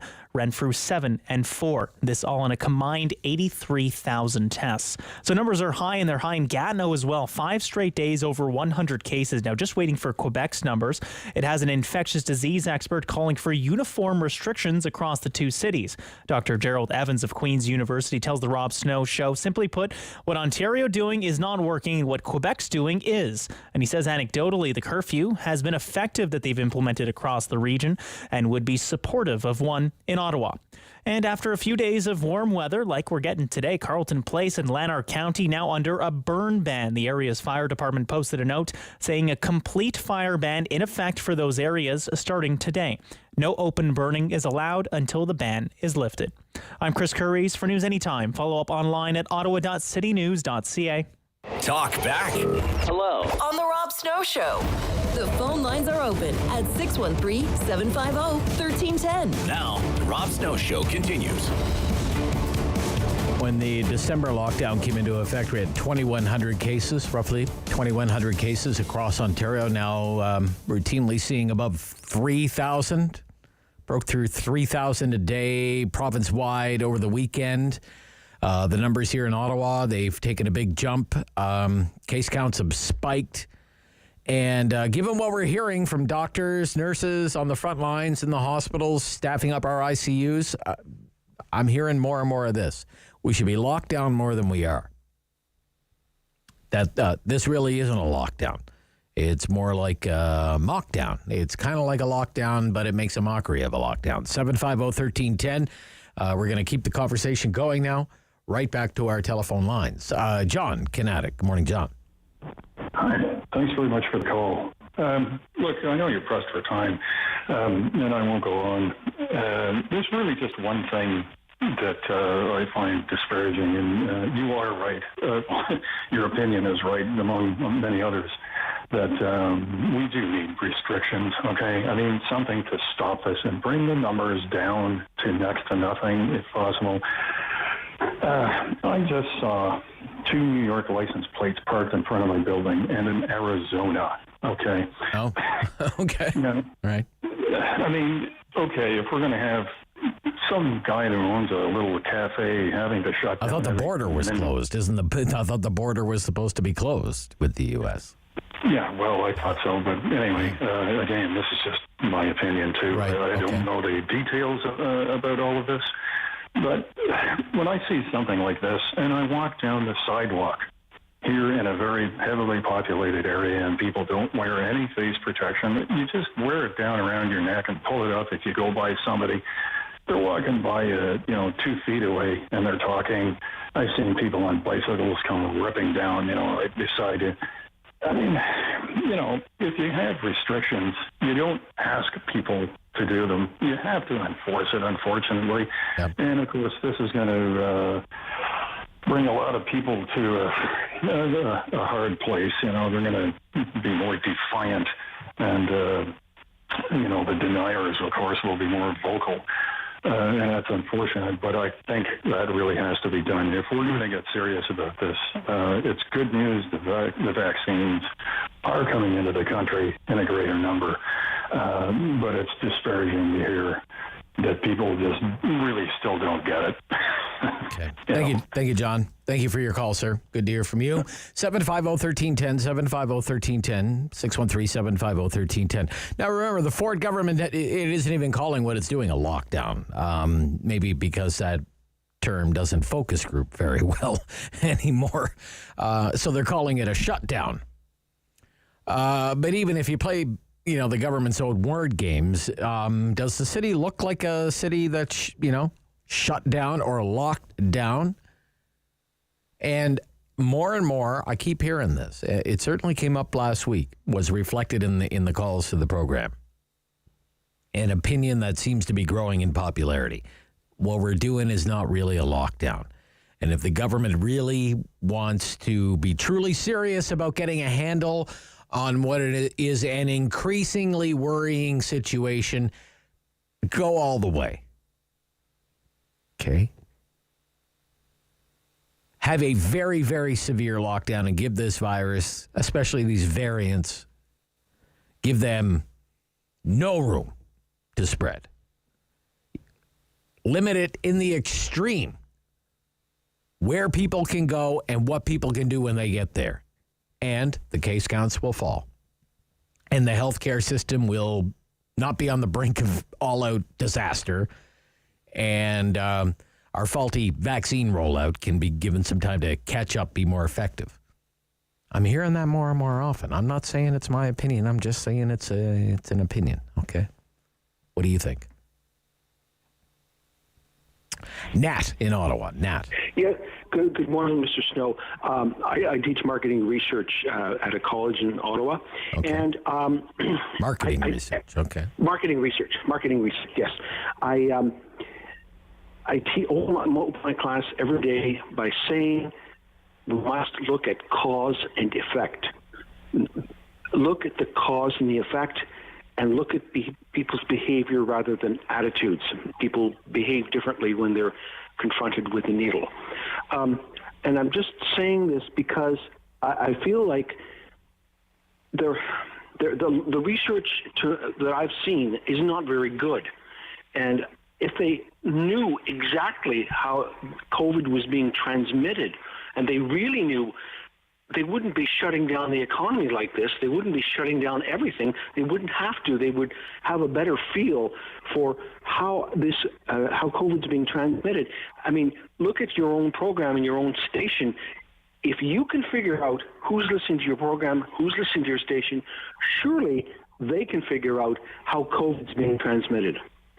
Okay. So that's my point. But they do believe that they have a very good idea of how it's being transmitted. I must have missed it. Okay. I'm sorry. It's published all the time by Ottawa Public Health, where they suspect when they do their contact tracing and whatnot. Right? I thought there were a lot of missing values. Yeah, sorry.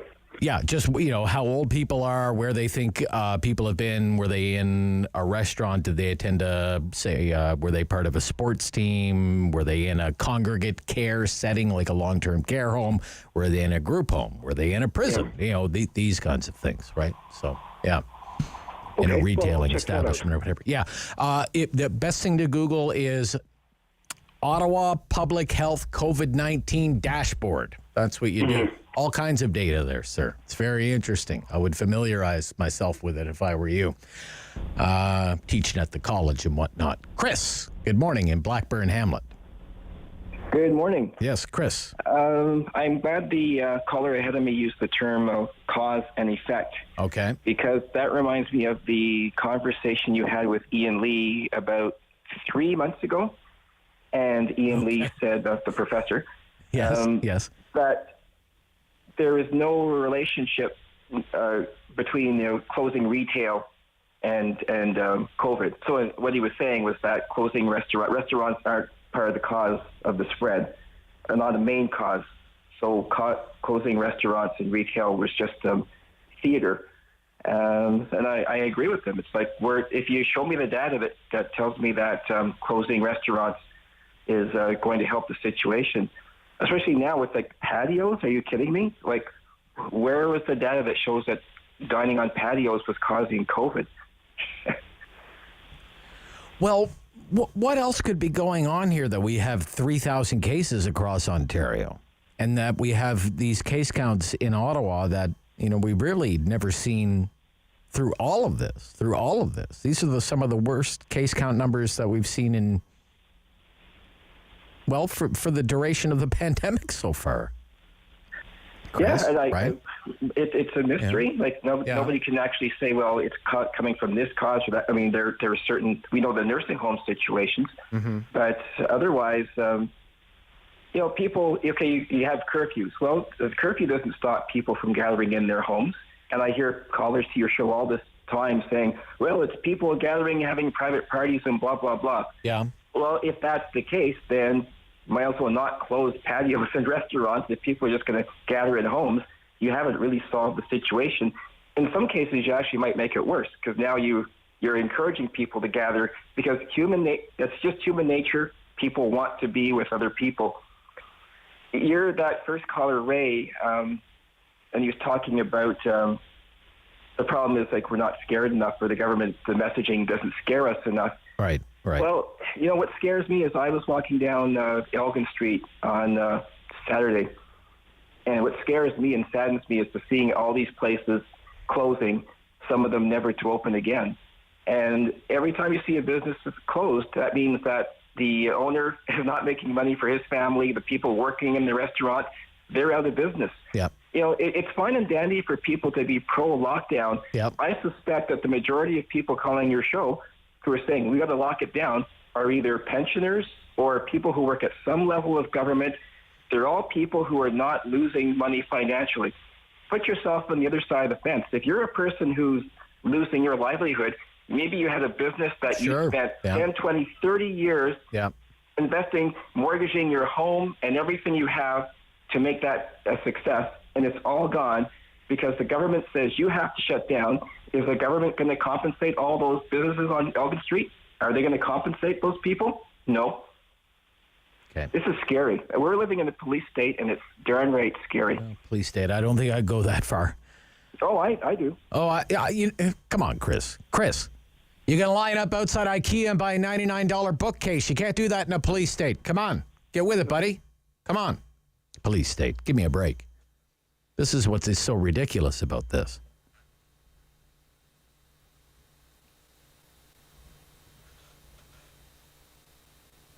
What was with that picture? We're supposed to be under lockdown and there are people lined up outside an IKEA store.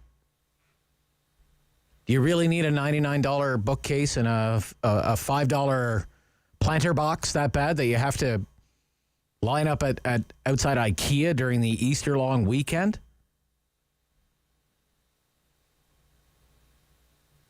What? Why?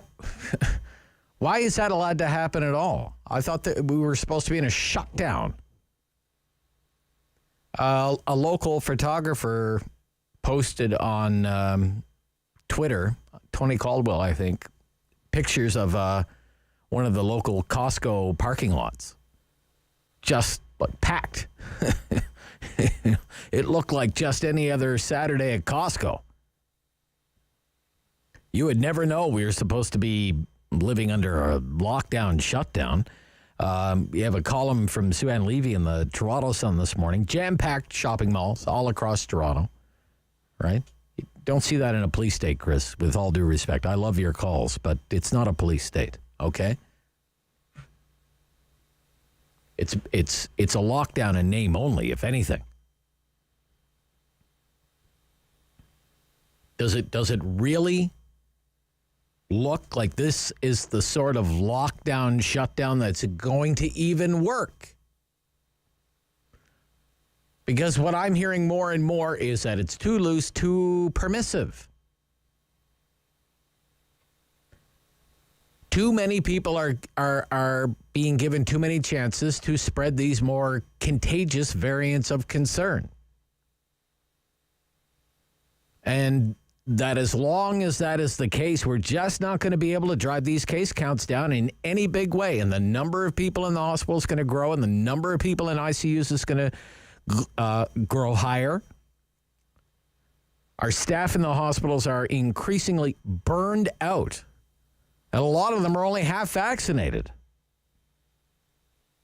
Heart Institute, 650 staff, patient-facing staff, half vaccinated.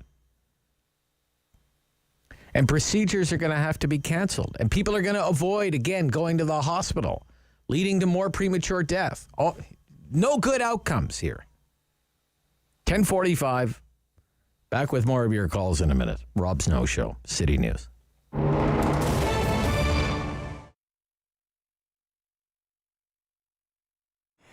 Well, we all loved our rock T-shirts growing up, right? It was our badge. Hey, we went to this concert.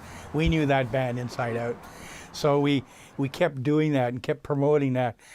What's sort of happening now is that audience is dying. I always say the earth is flat. So the 60s rockers are falling off the end of the earth. So you don't see as big a sales anymore because my audience is disappearing. What's sort of helping to promote that history is the kids are buying vinyl. And luckily we have a vinyl shop in the neighborhood here, a record center. So what's happening is I've seen kids come in with their dad. And the dad saying, hey, do you have any Beatles shirts? Do you have any CBGB? Do you have any of this? I said, well, why? He said, well, because my daughter's into it. She's wearing my T-shirt. So slowly it's coming back, right? The kids are, I think, getting fed up with the generic music that's out there. And they want to click into something that, first of all, links them to their parents, something that they thoroughly enjoy now, and maybe they're passing it on to their grandkids. Pandemic has been a couple of things, definitely hard on everybody. So much messaging that's out there that people don't understand, stats that every day, Jesus Murphy, like I'm getting a headache just reading this stuff, right? So really it was just trying to understand where we were going to go from there. The city of Ottawa all of a sudden said, everybody's got to wear a mask. You got to wear it on the bus. People were scrambling, okay? And I had, the store next door had really big windows, so I just flooded the window with masks. Well, that was the activity that saved the business. People were coming in buying 2, 3, 4 masks at a time at $20 a pop here. But my masks were so different. They were the Rolling Stones, the Beatles, Queen, all the pop culture. Everything else out there was medical masks.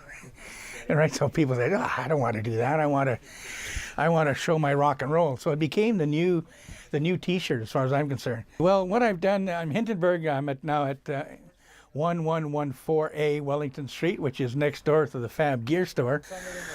And the reason I've changed names, I've rebranded the store, is because I was planning on retiring.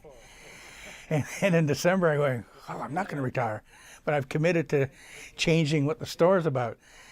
So I came up with a new name, Fab Gear's Rock Shop, where legends are dressed. And essentially get that message out. I prefer, if the shirt don't fit, you come in, you try another one on. People like to feel the fabrics with clothing. It's amazing. You'll come in and go, oh, I love that. Oh, can I try this? So that's the big difference. I'm not out to make $1 gazillion. I stick the way I am, old school. I take cash, we take cards. Come on in and talk to the owner.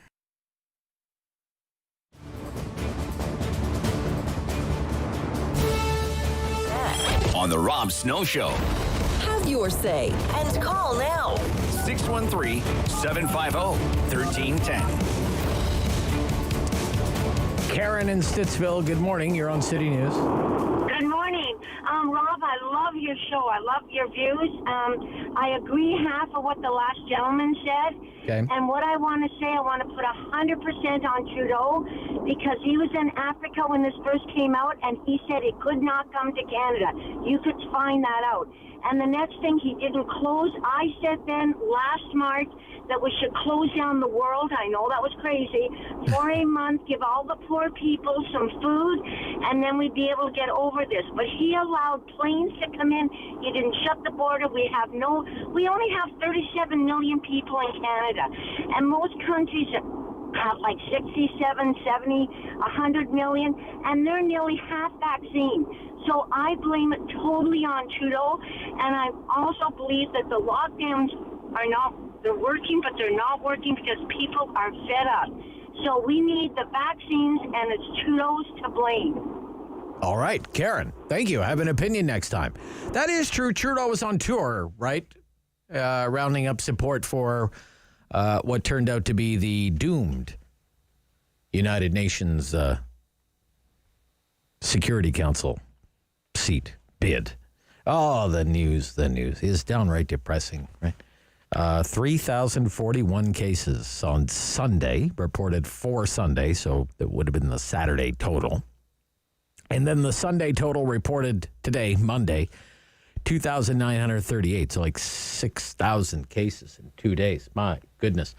Some of the other COVID headlines on this Easter Monday. TAM urges Canadians to keep their guard up. COVID-19 spoils Easter for second year. Vaccinated snowbirds say they're being punished with Canada's quarantine hotels. And I mean, think about that, right? You went to Florida for the winter. So you're fully vaccinated now because you've been in Florida. You've had 2 doses of your 2-dose vaccine. You probably got them at Walgreens.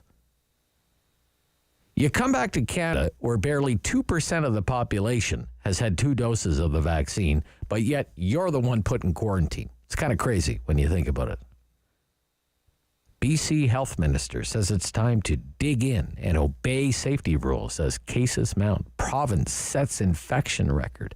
Biggest crisis in modern Ontario hospital history. Doctors call for more action. Daughter of COVID victim pleads for stricter conditions. Cases surge in Alberta. Teacher intubated after contracting COVID-19. Canucks brace for more positive tests, 18 and counting. Despite calls not to travel, BC tourist town sees influx of visitors. Variants have changed everything.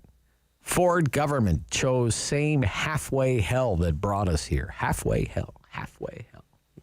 That's the lockdown. That's how the Toronto Star describes the lockdown this morning. It's halfway hell. Ray in Renfrew, you're on City News, Ray. Hey, Rob. My take on this thing, right from day one, it wasn't taken seriously. The reason we're in this pickle is because people saw Ford run into the cottage, Hey Do taking a Challenger to her hometown, and all kinds of other things, going on, and even, Trudeau and his Easter egg hunt. Trudeau went on his Easter egg hunt. Do you remember that? Well, yeah, but these are the kind of things that people are saying, oh, well, and if it would have been taken seriously, they would have called in all the retired doctors, all the retired healthcare workers, anybody with any experience. Let's get her done, shut everything down for a short period of time, and we'd all be just wandering around as normal right now. But everybody does what they do with their taxes, try and get around it, try and find a way around it. And that's the problem, and we're going to have this problem for a long, long time. Okay. All right, Ray, thank you. Thank you for your call, sir. Yep, 750-1310. We have, actually, for the first time in about 25 minutes, about 2 lines available there. And a few more minutes to take some calls here. What do we got, 7 minutes or so? Steph in Ottawa. Good morning, Steph. Good, thank you. Good show this morning. Thank you. Lots of interesting points here. I find it interesting that in this wave, the numbers for the most recent numbers for Peel and Toronto are basically what you'd see during the height of the second wave, but in Ottawa, they're 4 times higher. Okay, what's interesting about that? Well, the socioeconomic status of the city hasn't really changed. It tells me that people are doing, or at least some people are doing things differently this time around than they were before. Maybe they've just tuned it out. Maybe a lot of people have just tuned it out. Yeah, whatever. I'm done with you. I'm doing my own thing, I have to assume it's that, because otherwise the numbers would be 4 times higher across the board. And just out on the weekend, I mean, when I say out, I mean driving alone in my car, right. which counts as an outing now. That's outing. That's an outing. Yeah. Yes. Yep. Lots of excitement there. Yep. I mean, that's some Steph time. That's some Steph time right there. Oh, just alone with my thoughts behind the wheel.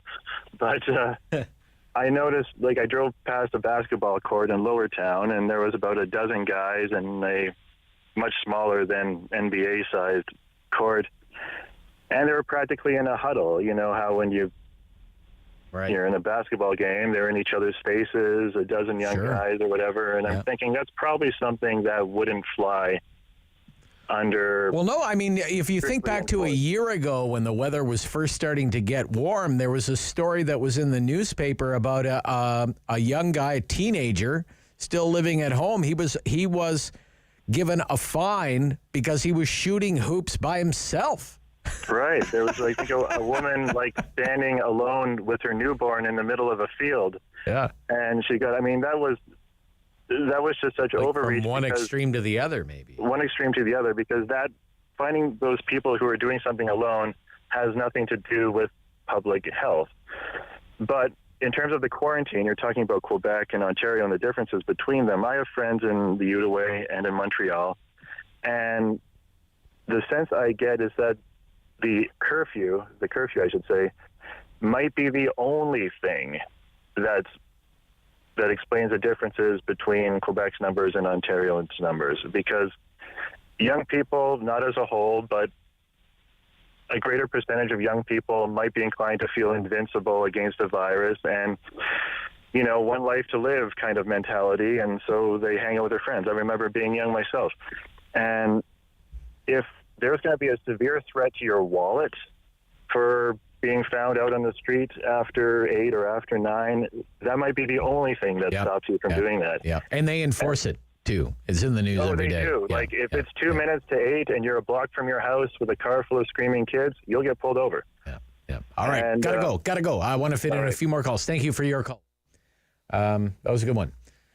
Georgie, you're on the air, Georgie. Go ahead. Hello. Hi. I'm just going to keep you a couple of minutes. Sure. I agree with all your exceptions that you said, except I would add doctors to it, because lots of older people need to go to a doctor. Okay. Other than that, I see. Okay. Why can't people think, if they don't care about themselves, care about your family and your loved ones, your neighbors? And then you're giving these free dinners or dinners on the TV, and they're great for seniors. But some of these seniors don't have computers, so there's no phone numbers that they can call. And I was thinking maybe that would be nice if they could do that. Okay. All right. Thank you, Georgie. Okay. Thank you. Yeah, you have a good one. Yep. My pleasure. Last call. Chris. Go ahead, Chris. Hey, how are you doing? Good.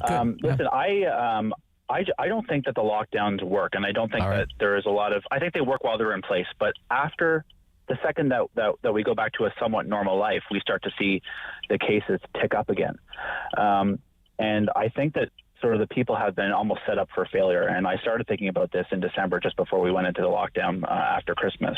We knew that the case numbers were going to go up. We delayed. And shockingly, the case numbers went up. We've known this time. Dr. Brown said it, that the VOCs are going to become the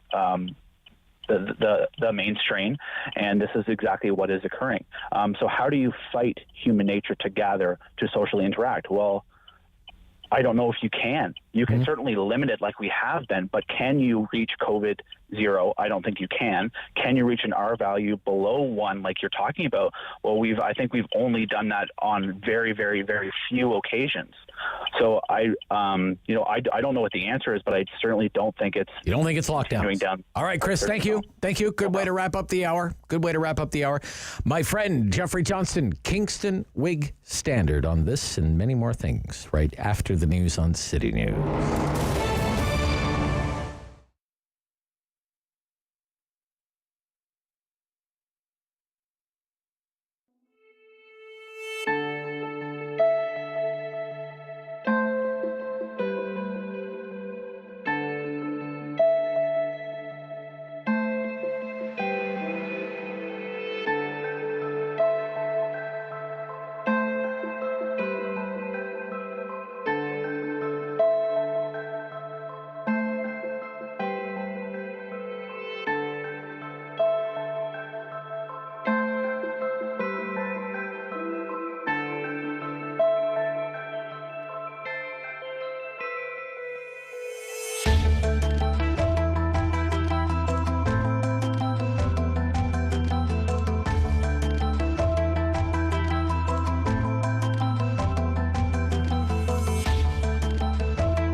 for local news in Ottawa and the Valley.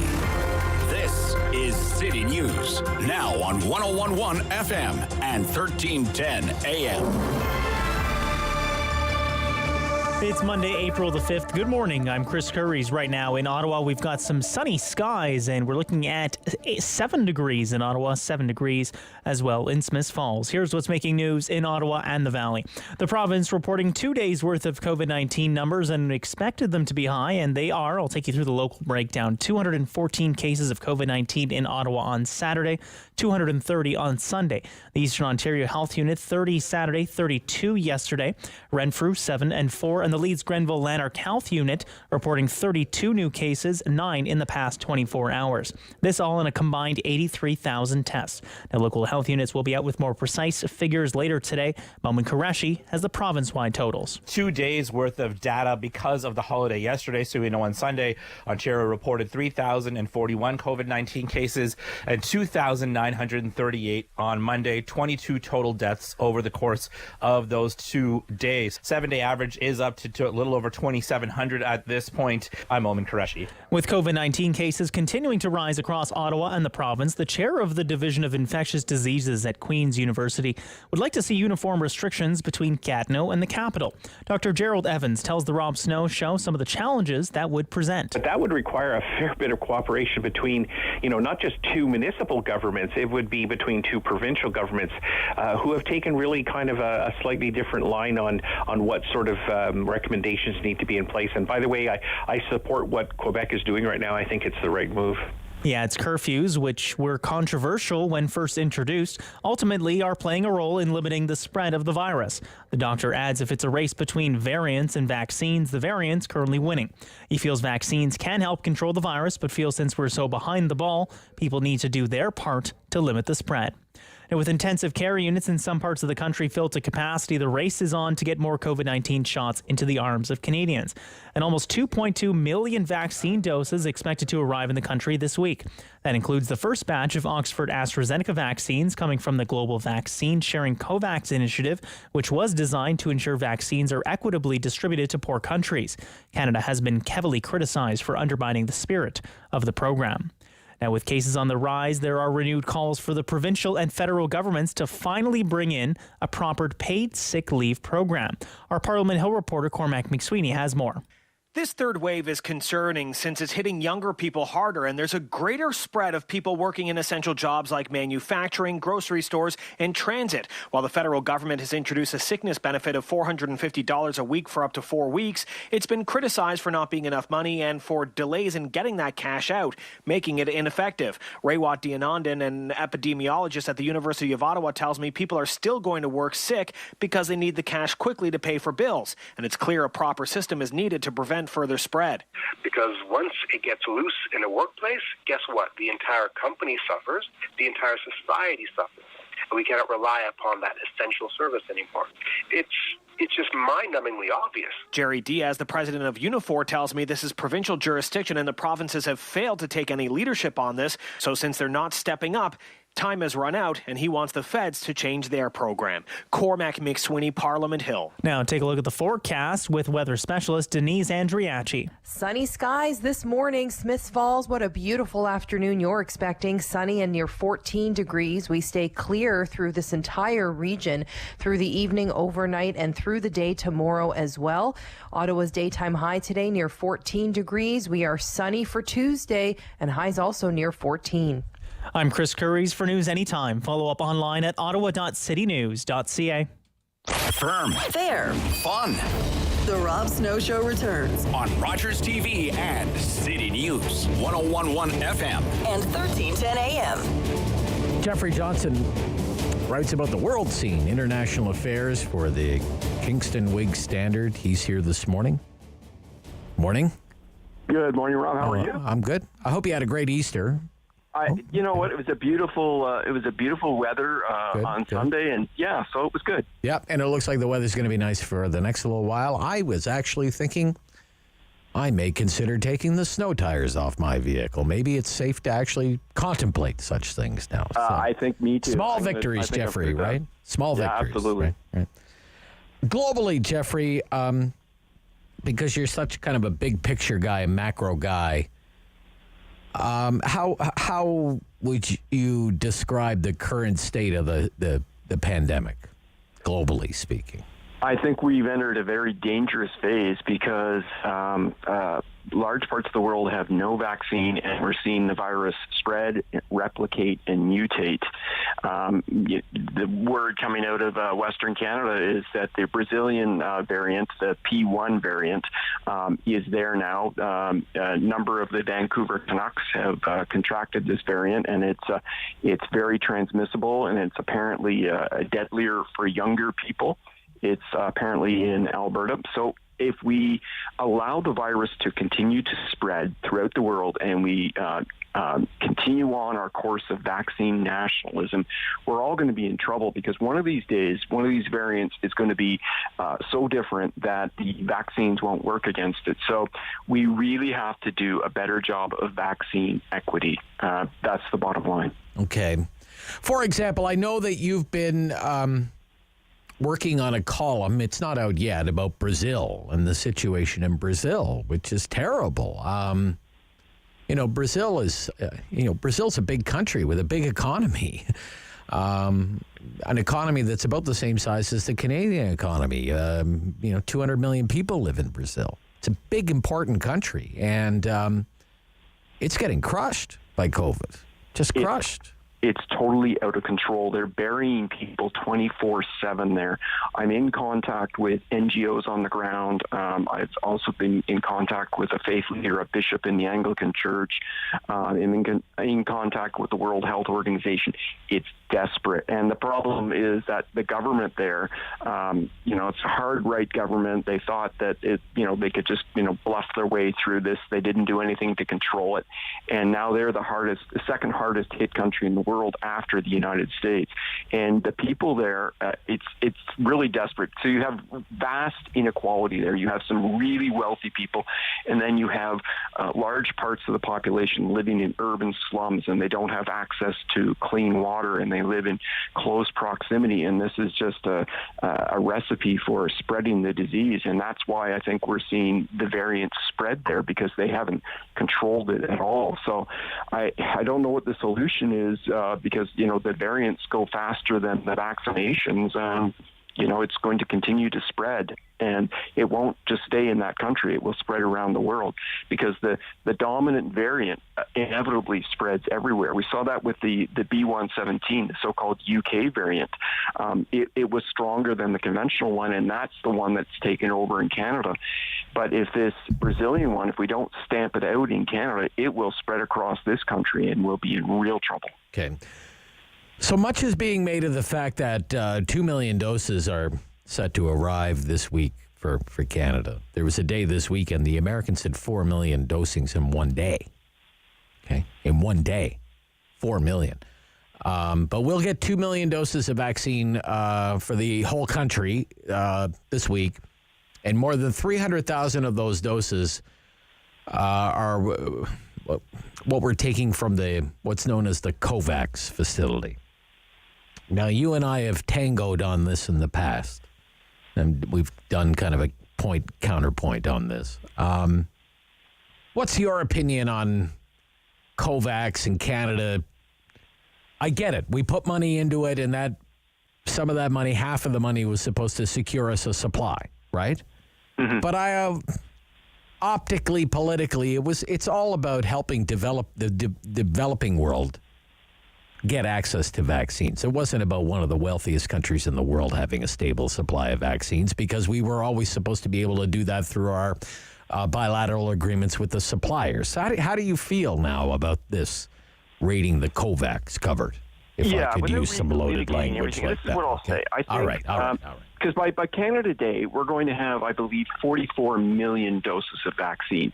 And so I think by Canada Day, we should replenish everything that we have taken from COVAX. Even though we paid for it, I think we should send back 1.9 million doses, because I think in the end that's what we're taking to COVAX.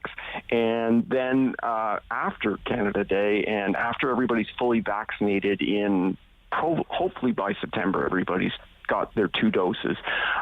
Then I think we should be taking our surplus doses and sending them to our friends in the developing world. Because as I say, nobody is safe until we're all safe. And the fact is, I think only about 1% of the developing world has been vaccinated so far, and that's not good.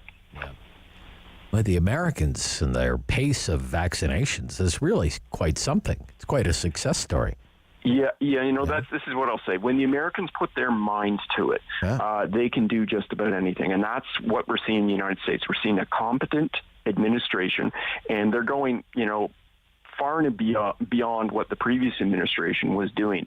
And I think the province of Ontario could take some lessons, because the Biden administration, in conjunction with the states, are setting up all these mass vaccination centers. They're not just doing it through drugstores. I mean, they're taking it to low-income neighborhoods. They've got mobile clinics. They're getting it done, and we should be taking a page from the Americans. Okay. Your most recent column is a real eye-opener, and for people who aren't in tune with the global beat, and imagine life in a developing country, in a poor country. Here there have been columns recently about, is all this hand sanitization actually going to make us sicker in the end because we're all being so clean? We're being robbed of like the little microbes that normally our immune systems would fight off naturally. Is there going to be a price to pay? No such worries in the developing world. They don't even have clean water, And how do you wash your hands if you don't even have clean water, right, Geoffrey? Exactly. Yeah. You have to wash your hands, especially during COVID.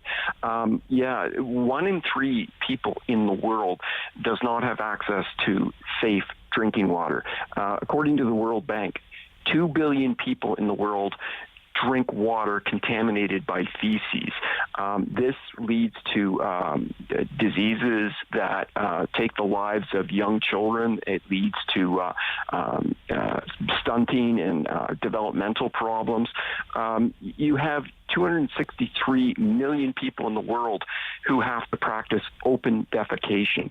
So, and we're not going to stop COVID and the next pandemics if you have large numbers of people in the world who do not have access to clean water. In a place like Liberia, only 1% of the population has access to soap and water at home. So how do you stay safe and clean in a pandemic if you don't have any water at home? And this is a problem. We were just talking about Brazil.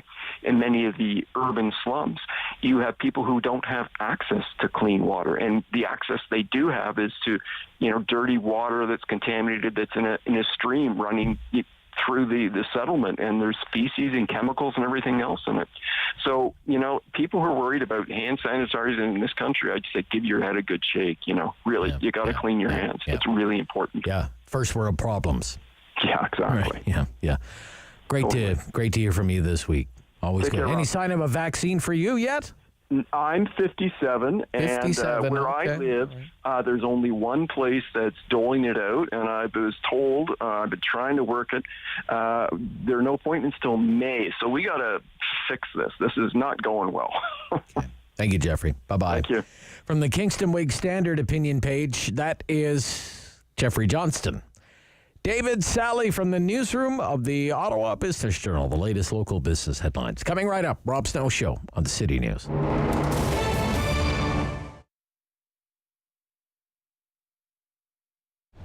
An old-fashioned traditional grocery store. You're going to find a butcher, okay? You want a steak cut a certain way, you're going to get it. There's flour piled in the warehouse. There's mixers on the floor. There's flour on the floor. The bakery is rented out to Frank Nicolo. It's him and his son come in at night. They mix the dough, they roll the dough, and they bake the dough. It's not the traditional frozen and thaw and put it in the bin, okay? It's made from scratch 7 days a week. It's probably the only bakery left in Ottawa that does that. Then customer service. We're big on that. The cashiers, the deli. You're not, if you ask for something, they're not going to point, it's an aisle number 7. They're going to bring you there, okay? If you have too much groceries out, we'll take it out to your car. You know what I mean? There's nothing we don't do for our customers. And we evolved around our customers. They would come in and say, can you try getting me this? Can you get me this? So that's how we built the lineup we have now, okay? So we have a lot of unique items that someone that came over to, live in Canada hasn't seen this particular product, but we sourced it and we have it for them that, like something they used to have as a kid. We have a lot of those unique items, a lot, from like all over the world. And we source it through, distributors in Montreal and Toronto that bring in the product in bulk, and we piggyback off of them. Probably the largest European deli in Ottawa. We sell lots because people buy lots. Nothing really complicated about that. We turn over a lot of product. We package it properly. We buy, and we're always consistent. You're always going to find, Cuddy turkey breast, Saint Daniel mortadella. You're always going to get the same brands. We don't flip back and forth to save 20 cents. It's always the same brands the last 29 years. Best sandwiches in town. It's simple. It starts off with fresh bread every day baked in the store. Anything that's left over goes to breadcrumbs. So you're getting a fresh bun every day that was baked probably 4 hours before you get here, okay? Not only baked, made, like, mix the flour, roll the dough, proof the bread, and bake the bread, okay? Then all the ingredients come right off the shelves. Your lettuce, your tomatoes, all your condiments, and they're cut up fresh in the deli. Not like the big, corporate restaurant chains that your lettuce comes in shredded in a bag, you open it up and you throw it in the bin. Takes, 2 or 3 days to get here from California. How long is it in the bag? The big difference is like making a sandwich at home and you don't have to do the work. It's really what the trick is, and using the freshest ingredients possible. The Rob Snow Show returns on Rogers TV and City News. 101.1 FM and 1310 AM. Every week, David Sali joins us from the Ottawa Business Journal with his curated collection of local business stories for us. Good morning. Good morning, Rob. Yeah, very nice to hear from you. So when we think about, a startup raising venture capital money in Ottawa, usually you think about something related to software or telecom or semiconductors or something like that.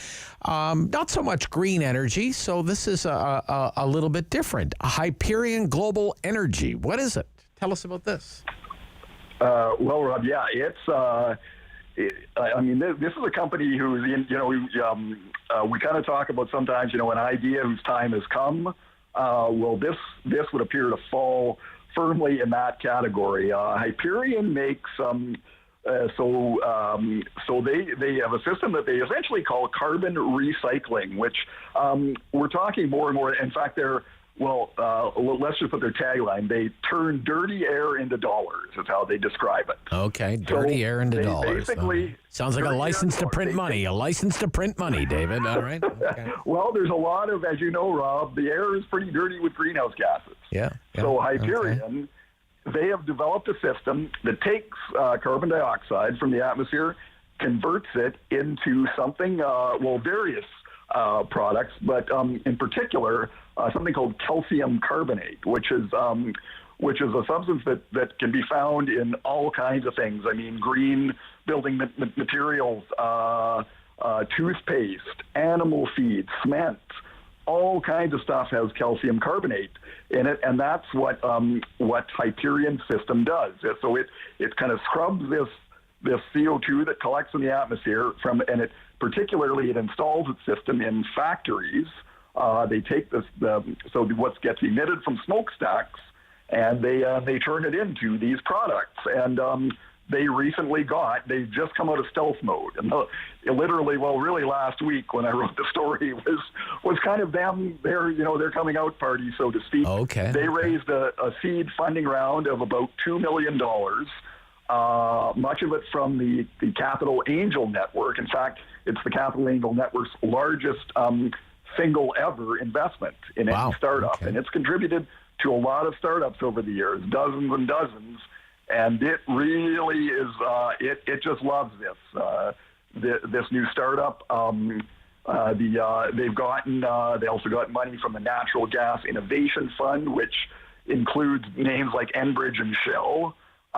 They're in a Norway-based accelerator now, which only took 10 companies from around the world for its green energy accelerator. From hundreds of applicants, this company made the grade, the top 10. So that really tells you something. And why it's gaining so much traction is because there's a lot of technologies out there that purport to be able to take carbon dioxide, scoop it out of the atmosphere, so to speak, help in an effort to combat global warming. Yep. But the problem is, unless you can find a market for what you do with it, it's pretty hard to make a viable business out of it, right? So these guys have hit on a solution where they've discovered how to make a product that sells. I mean, this is a multi-billion-dollar industry in calcium carbonate. They can make it and make the atmosphere a little cleaner at the same time. Calcium carbonate is in all kinds of things, right? It's in all kinds of things. So, all kinds of things. Really Plastics, paint, cement, you name it. And so that's what's gotten these investors so excited. I talked to Nolan Beelans from the Capital Angel Network, and he just couldn't say enough about these guys and what they're doing and the potential that this really has. I mean, this is a market segment that Elon Musk, as you know, has announced a competition to come up with the best way to remove CO2 from the atmosphere or the ocean. He's put up $100 million in prize money for this out of his own pocket. So that tells you how important, how big, how much momentum this issue is getting. And Hyperion looks like it could be right in there in the photo, so to speak, as to how among companies that are really vying to grab a big share of this market. Okay. Yeah, and plus, and maybe it puts Ottawa on the map in an area of high tech that maybe is not known as Ottawa's forte. So it's very cool. So absolutely. There was a takeover of kind of a red hot. Well, I don't know, after 15 years, did call it a startup, 14, 15 years. But the firm is called Crank Software, and it's been taken over. The official purchase price not revealed, but sounds like it may have been a princely sum. Tell us a little bit more about this story. Well, Rob, it is, Crank Software is kind of one of those, I don't think you'd call them a startup really anymore. They have been around for about 15 years. Classic story, started above a pub in Canada, and now they sell to customers all over the world. And what they do is they make graphical interface software, basically. So the stuff that allows you, the icons that allow you to interact with different types of technology. That's what they do, and they've got about 40 people now, most of them here in Ottawa, and last week they were acquired by Amatec. You might not have heard of Amatec, but it is a huge company. Annual revenues of more than $5 billion US, 17,000 employees, and they make a lot of, they're into all kinds of different electronics manufacturing. So whether it's components, products themselves, they have different divisions, and so this really fits right into this is right in their wheelhouse because, they make a lot of components. They work with a lot of manufacturers who use products that have embedded screens and displays. Amatec really liked what they saw from Crank. They'd worked with them in the past. And you've got a customer list, like Crank works with Coca-Cola, GE, John Deere, Nintendo, the list goes on. So they've really got a solid track record. Amatec loved it. This was part of, they announced 3 acquisitions worth a total of $270 million US. We don't know specifically how much Crank's share of that was, but needless to say, this was a pretty big deal. And so, talking to Crank co-founder Brian Edmond last week, he said when you get a call, it wasn't really on the radar to be seeking a buyer or anything like that. But when a company like Amatec calls you up and says, "Hey, are you interested in a deal?" Well, they just felt it was too good to pass up. The company is going to stay an independent entity, essentially, so management will remain the same. Employees will continue on. It's going to be business as usual, as Edmund said. So good. Really for them, they just feel, this is just another way for them to possibly expand their market share dramatically by hooking up with a company like Amatec. So the latest Ottawa Business Journal news magazine is out, and it features one of the most popular lists for the OBJ, and that's the fastest growing companies list. So we only have a minute left, so we can't go through them all. But what's the fastest growing company according to the fastest growing company list? Right, Rob. So I can't. I'm not going to tell you all of them. You got to go to obj.ca, click on our digital edition to find out more. A shameless plug, but anyway. The top company. We had 3 companies this year with 3-year growth of more than 1,000%. Just an amazing list. Number 1 on that list, Go4 Delivery, which they do last mile delivery. They work with companies like Home Depot, Sherwin-Williams. They're expanding into the U.S. like crazy. 3-year growth rate of 5,319%. Rob, it's no wonder they got $20 million worth of venture capital last year. Go4 last mile delivery. Isn't that interesting? Okay, very cool.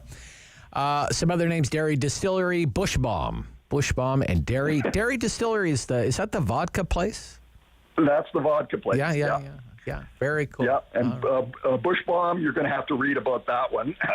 Yes, I will read one. Okay, all right. Okay, let's just leave it there. Okay, thank you, David. Yeah. All right, we'll talk next week. Bye-bye. From the Ottawa Business Journal newsroom, that is David Sali. News coming up, and then we're going to talk about what's happening in Ukraine and Russia warning NATO, stay away. Very important story that we need to start following here on the Rob Snow Show on City News.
News in Ottawa and the Valley. This is City News, now on 101.1 FM and 1310 AM. It's Monday, the 5th of April. Good morning. I'm Sarah Buck, and right now in Ottawa and in Smiths Falls, we've got sunny skies and 9 degrees. Here's what's making news this hour. Health officials in Ontario reporting 230 new cases of COVID-19 in Ottawa out of 2,938 new cases across the province. Province numbers have been hovering around the 3,000 new case mark for 4 straight days. There are 10 new deaths in Ontario due to COVID-19. Elsewhere locally, Leeds Grenville Lanark Health Unit reporting 32 new cases, 9 in the past 24 hours. There are 4 new cases in Renfrew County, and the province is reporting 32 new cases in Eastern Ontario. The local figures update this afternoon. Quebec is reporting 1,252 new cases of COVID-19 today and 4 more deaths attributed to novel coronavirus, 1 in the past 24 hours. There are 111 new cases in the Outawa. Health officials say hospitalizations in Quebec rose by 1, and there were fewer people in intensive care. The chair of Infectious Disease Division at Queen's University says Ottawa and Gatineau should have cooperative pandemic control measures. Dr. Gerald Evans says the measures would require a lot of cooperation between not just the cities, but the provinces of Ontario and Quebec. The regions are closely intertwined, with thousands crossing in both directions every day for work in everything from government to healthcare. Dr. Evans says Quebec's curfew measures, which, while controversial, have been effective. I'm Sarah Buchan for News Anytime. Follow up online at ottawa.citynews.ca. He's the opinionated Ottawa icon. The Rob Snow Show returns on Rogers TV and City News. 101.1 FM and 1310 AM.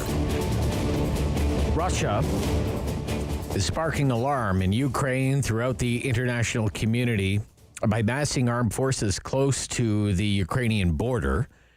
The military buildup has raised fears of a possible Russian offensive that could push beyond the areas of eastern Ukraine currently under Kremlin control and lead to a dramatic escalation in the simmering 7-year conflict between the two countries. Let's explore this issue with Ferry de Kerchkove, longtime professor at the University of Ottawa, advisor to the president of the University of Ottawa on international security. Good morning. Welcome back.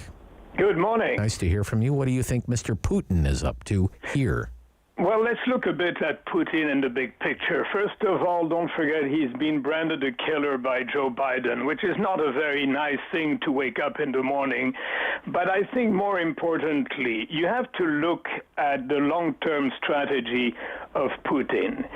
And Putin is taking advantage of the fact that he no longer has Trump in his backyard, that he has an opponent whom he knows, and he wants to destabilize early on. So that's the small little part of the strategy, although Putin is more tactician a strategist. But the much larger picture is the Russian Putin perspective on Ukraine. And I think that the whole long-term strategy, to the extent that there is one, is for Putin to bring back Ukraine into the fold of Russia in one way or another. That's the long-term vision.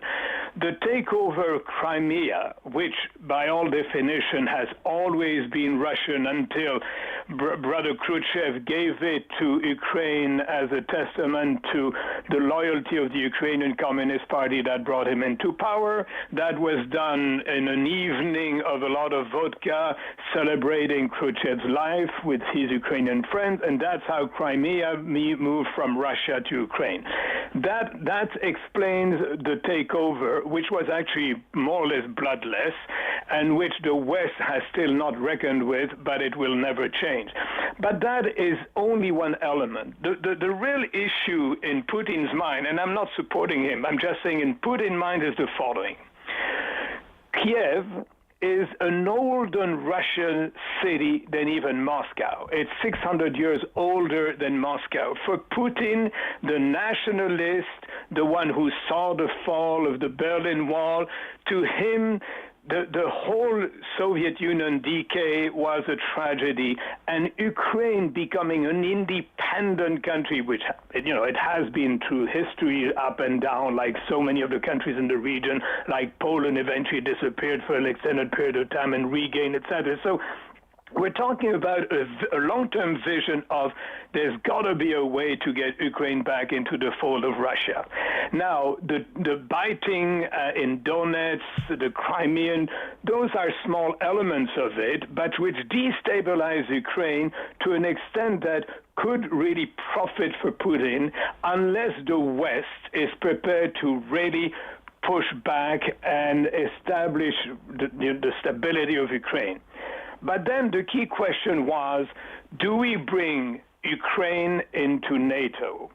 And that's where the West has failed to do what Ukraine would love, but the West realized, particularly with Trump, but also even earlier, that bringing Ukraine into NATO is a total provocation, which could really bring Russia to do even more mayhem than it has done so far. So in a way, Ukraine is defended partly by the West. Biden has restated his commitment to it. But Putin realized it's an ideal time when he's got lots of problems internally. The economy is not doing well. Navalny is about to produce yet another massive demonstration, although he's far away in Siberia. So for Putin, it's time to test the West, time to test Biden. Test the new man at the top in Washington. Test the new man at the top, yes, and at the same time show his people that he's still defending the Nastayeshi Rossiya, that is a true Russian. Sorry, I'm saying that in Russian, because that's what it's all about. And so we're living in dangerous time, but those maneuvers at the border are scary. But I don't think one should go overboard, because the West is not going to do anything to attack Russia or to defend Ukraine unless it was an all-out invasion. And even then, it's all testing. It's a dangerous game. It's a dangerous poker game. Yeah. But I think we should not get over the top in being alarmed. NATO has already had a series of discussions about what we do, and basically the West is going to say, listen, Ukrainian, we're behind you, and we're hoping that this will cool off Putin, which is not guaranteed. Okay, how would you describe the current government in Ukraine? Is it pro-Europe, pro-NATO, or is it a puppet regime of Moscow? Just give us a sense of it for people who don't follow it. Definitely not. The former comic who's now a president is certainly not a pro-Russian, although he has been known to have some affection for Russian, like so many Ukrainians. Don't forget, the language difference is not that great, and the eastern part of Ukraine, which is really the issue, the eastern part is fundamentally Russian by another name. So for the president of Ukraine, there's a very difficult balancing act which he has to wage. On top of that, he's trying to reduce the corruption of his economy. But the economy of Ukraine is eons backward compared, for instance, to Poland. Poland took advantage of joining the European Union and became a major economic power, while Ukraine has to be held on both hands and high to survive. So for Zelensky, the issue is really maintaining the solidity, stability of the eastern part as opposed to the western part, which has more Polish background than Russian background. So Ukraine is a kind of a strange blend whose history has had ups and downs geographically, politically, economically, and socially. So for him, it's a very tough game to manage. And the only advantage is that at least we've got a guy in Ukraine who's not lining up his pockets and trying to do well for his own country. But it's not an easy solution. Ukraine is a backward country compared to Western Europe. Now, the changing government in the United States, how has that changed the foreign policy on this particular file? I mean, I remember Trump used to say, Obama just sent them blankets, I sent them weapons so they could defend themselves. I don't know if that was Trump bluster or what. Dear Donald Trump, I was thinking about that, and there's been a lot of story about why Trump was so infatuated and in fact embedded with Putin. I think we looked at sex stories, bed stories, and all of that. Trump has one purpose in life, it's money. And I'm pretty convinced that one of the discussions with Putin was, listen, when I'm no longer president, let me build a Trump Tower in Moscow. Meanwhile, I'll be nice with you. But Trump, of course, boasted that he had been the most solid in defense of Ukraine and all that, but it was perfectly known by Putin that it was for la galleria, and it was certainly not meant to intimidate Russia. It was more meant to assuage the Western so-called allies of the United States at the time. So today you have a new sheriff in town, and that sheriff is much more coalescing with the previous norm prior to Trump. He's a NATO support. He wants to do stuff multilaterally. All that is bad news for Putin, and I think that's why Putin is testing the ground and trying to destabilize Joe or force him to make some mistakes, some gaffe, and force him to even mentally retreat, if I could say it like that. So it's all testing. But it's worrisome, of course. When you see the pictures of all those tanks, I used to do my military in tanks, and I know what ominous a tank is. It's not nice for the poor guy who had been plummeted in Donetsk in the eastern part of Ukraine. So. But the key question is there a risk of doing more damage, forcing, in fact, the West to intervene in one way or another? I think the maximum the West would do would probably reinforce some of the assistance program, weapons delivery to Ukraine, reinforced in the Baltic, the kind of stuff that we've been doing, but probably a bit more forcibly in order to reassure more the Ukrainian public than to threaten Putin or to scare Putin. But Canada has military personnel there, right? Oh, yes, we have. We have 200 people there.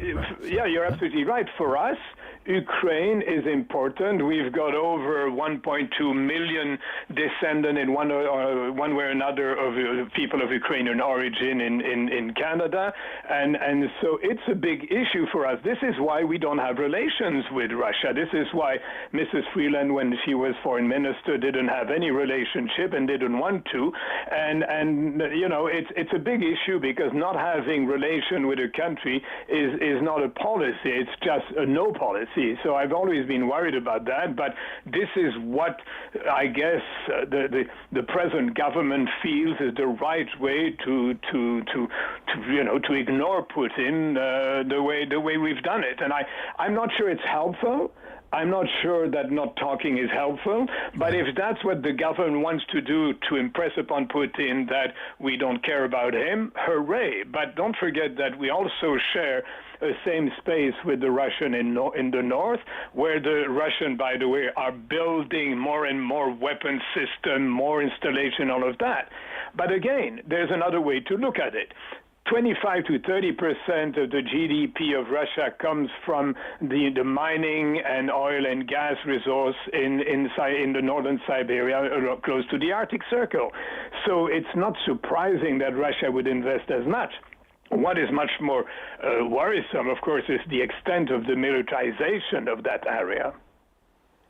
Thank you, Ferry de Kerchkove. Always a great pleasure to have you on our show and speaking Russian at the same time. An extra treat. Bye-bye. Thank you. Longtime University of Ottawa International Affairs professor, Ferry de Kerchkove, who is now an advisor to the president of the university. Jerry Dias is the president of Canada's largest private sector union. That is UNIFOR, and we'll be right back. Talk to him about all kinds of COVID-19 stuff in the workplace. Just ahead, City News.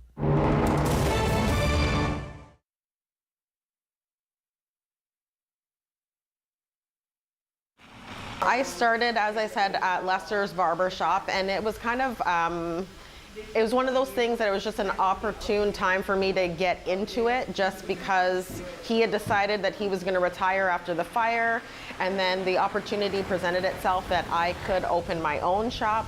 And so I went from a 150 square foot space on St. Patrick's Street to a 600 square foot space just on Beechwood to now here, and I'm in a 1,400 square foot space now. And I don't know, it's been an interesting journey because, you know, you think that you're just going to be just you or a really small space, and then all of a sudden, you know, you've got 10 other people working for you. You're in a much bigger space, and even incorporating the boutique Well, last March, when all of this started, I mean, we closed down a little bit earlier than everybody else, and I'm going to say, you know, being honest, part of it was social pressure. We shut down before everybody else did, and I'm watching all these other salons, you know, just be really responsible and say we don't want to be a part of the process. So we got ahead of it and closed, and then, you know, the week later, the government's like, everybody's shutting down, and so it was a little nerve-wracking. I guess the first step of us, you know, trying to innovate and just keep moving forward was when the salon is closed, right? It's like, what do you do? Our whole industry is based on being with people, cutting their hair, providing a service. You have to be people together to do that. You can't do that remotely at all. So one of the first things that I saw in our industry, what people were trying to do is they were selling their hair products that they had. And luckily, I've had a website that always had a web store in the back. I just never used it. So as soon as I saw that people were doing that, I was like, okay, this is what we're going to do. I'm going to load up all my stuff. And so that worked out really, really well. And then from there, I managed to find a place that was like a wholesale website that allowed you to have net 60 days. So you don't have to, you can order all the stuff. You don't have to prepay any of it. There's free returns, all that. So that made it really easy for me to bring in other products and start trying to sell it. And so I went from selling hair products to shave products to bath and body products to a little bit of clothing and jewelry, and now it's just morphed into this whole, like, I want to make it a whole legit boutique. And by December of last year, I decided that this is a full-fledged thing and we're going to separate it. It's its own company. So it's really finding an opportunity that's there and running with it. So it's been really fun. Our clients are loving it. Our clients that have been here for a long time, they love it. Opinions. The Rob Snow Show returns on Rogers TV and City News. 101.1 FM and 1310 AM. Jerry Dias is the president of UNIFOR, Canada's largest private sector union. And he joins me this morning on City News. Good morning, Jerry. Well, good morning. How are you? Long time. Yeah, it's nice to have you on the show again, Jerry. Thanks for taking the time. From 10,000 feet up, more than a year into this pandemic now, I would like to know how you feel the automakers have done at protecting workers during the pandemic. Well, by and large, if I talk now about the Detroit 3, very, very well. We got on the ground. They truly worked in collaboration with us. We have a lot of professionals in the field of health and safety, so do they. So the real preoccupation was, A, how do we shut down the workplace? B, how do we reopen it safely? Ensuring that everybody's feeling comfortable, having all the proper procedures in place, obviously the testing before you get into the workplace. But by and large, putting in processes where if there is even a remote opportunity that someone has been exposed in the workplace, that people are sent home with pay. So we have been dealing with this from 100,000 feet, and the levels of exposure in our workplaces are quite small, which is as a result of a lot of people doing a lot of good work. Okay, well, you said at the big three, the big Detroit 3, what about your experience with the others? Well, I'm actually shocked with the position that Toyota has taken today. Okay. 150 of their employees received letters. And so, if 150 have received letters, then there's a lot more than that have yet to receive letters. Letters that said you may have been exposed to the virus, right? That says that you are high risk. It's a little more than, geez, flip a coin, you may or may not have been. High risk you you are a high risk exposure. So if you take a look at the Ontario Ministry of Health guidelines, they say unless you are a healthcare worker, stay home. And they're saying that to the healthcare workers, of course, because of the shortage and the dilemma that we're in. But to say to a Toyota worker that somehow you're going to be treated the same as a PSW in long-term care facilities is ridiculous. So what is happening in Toyota, I will argue, completely contravenes what the Ontario Health agencies are saying, and I can't understand for the life of me why Toyota would take this position. Right. The better position being, in your opinion, what? Err on the side of people. Okay. Look, we've already had these conversations with the Detroit Three, and they know if there is even a chance that an exposure is workplace-related, people go home with pay. We've had these conversations, so people know what to expect. You can't have 150 people receive letters and you completely unilaterally disregard the chance that it might be workplace related. If you would think you would err on the side of caution. That's what I will argue a responsible employer will do. But that's what happens, and I'm just being straightforward. The bottom line is Toyota is a non-union operation. They're not protected by a union. Their workplace committees are trained based on the training opportunities afforded to them by the employer. There's a completely different set of rules, different comfort rules. Look, this is like Colonel Sanders taking care of the chickens is what's happening in Toyota right now. And we are receiving dozens and dozens of calls from people saying, look, I'm very nervous. I'm very nervous about being asked to go back to work. I'm nervous that my co-workers who have yet to be identified by name throughout the rest of the workplace have received letters. So there is a lot of concerned families right now in Cambridge and Woodstock, and I understand why. I mean, we're dealing with a variance. We're dealing with the unknown. We're dealing with a situation where, employers are intimidating people to stay at work. We're dealing with employers right now that are saying, if you don't come to work, we're not paying you any sick pay. So people come back to work because they really have no options based on their financial obligations. So there's a lot of things in play right now, and there's a lot of nervous people for good reason. Okay. Well, I'm sure I don't have to tell you that there's a union drive right now at Amazon. Several thousand Amazon workers at a plant in Alabama, I believe. Yep. Bessemer, Alabama, voted on whether it would be the first union in the whole Amazon empire. Correct. What do you think about it? What's going on at Amazon right now? Well, the work, first of all, the organizing committee in Alabama is doing a heck of a job. We have worked with them. We have posted videos in support of what they're trying to do. I mean, and these are workers trying to organize in a state that's a right-to-work state where, the politicians are threatening them. Of course, Jeff Bezos and Amazon are threatening them. But, the workers have had enough. You're dealing with Jeff Bezos, one of the richest, if not the richest person in the world. Can he afford to pay more? Yes. But then I take a look at Rod Reed. If the government had to shut down the Amazon warehouse in Brampton, Ontario. Amazon didn't do it. The ministry had to step in because it's about greed. It's about profits before people. It's about all of that. How would a union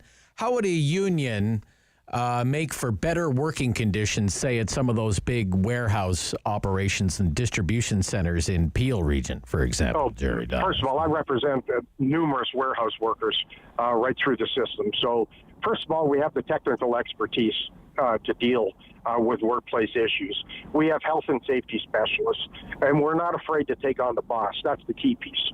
And we know how to mobilize people. And if workers mobilize, they can accomplish so much, because when you're sitting as a non-union worker and you're nervous because you're nervous of a lack of protection, you're nervous about speaking out because you'll be fired, these are legitimate concerns for people. So we have all kinds of warehouses. We've had warehouse workers for Loblaws, our members, that have contacted COVID-19. We've had one warehouse worker die as a result of COVID-19. So this isn't, something that we just have a cavalier attitude towards. When these issues happen and our workplaces are being identified, we get in, all hands on deck. So I will argue that there's a lot more confidence in our workplace, knowing that, if we've got a problem, we're going to deal with it. We're going to deal with it aggressively, and people aren't going to be economically disadvantaged as a result of it. Okay. Doug Ford has been under a lot of pressure to bring in paid sick days. He will always point to the fact that the federal government has a regime for paid sick days. And what a cop-out that is. I'm sorry? A cop-out? That's a cop-out? Okay. Why do you say that? Why is it a cop-out? Well, first of all... Why do we need to double up on programs? Because we don't have a proper program to start with. Okay. So I'll talk about what the federal government can do in a minute. The bottom line is the federal government's sick leave program is not working.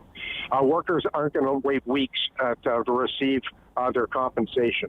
And frankly, if you collect a week of sick pay under CERB, after tax, it's about $450 a week. But the key thing is that the majority of the essential workers are low-paid workers. And so they're going to come to work sick. And the proof is in the pudding. I just take a look at the Peel. The Peel study is the best because the Steele study was 8,000 people tested positive. While people were waiting for their test results, 2,000 people still went to work with symptoms. 80 people went to work after testing positive. Why? Because they need the money. Everybody knows this. You have the Chamber of Commerce saying, look, you better start paying people sick pay. The Chamber of Commerce, because they realize for every 2 people that are kept at work have the opportunity of shutting down the entire workplace. So it's a question of common sense. So anyway, so the common sense is saying that we are going to lose all kinds of workplaces. There's going to be more severe downtime unless we deal with this aggressively. And that's what's happening. The proof is in the pudding. I take a look at Dr. Wagner, the woman that just died as a result of COVID-19, contracted it from her husband. Her husband was told at work, the COVID outbreak is on the afternoon shift. You're on a day shift. Don't worry about it. Come to work or you're not going to get paid. He takes home a variant. The wife, daughter contract COVID, wife dies. Could have been entirely avoided. But this is a perfect example of Doug Ford siding with his corporate fans. Perfect example. So Bill 148 was the first thing that Doug Ford repealed, which would have given 2 sick days. So as a result of the original position he took when he first got elected, this is called stubbornness versus common sense, and he's erring with stubbornness in this regard.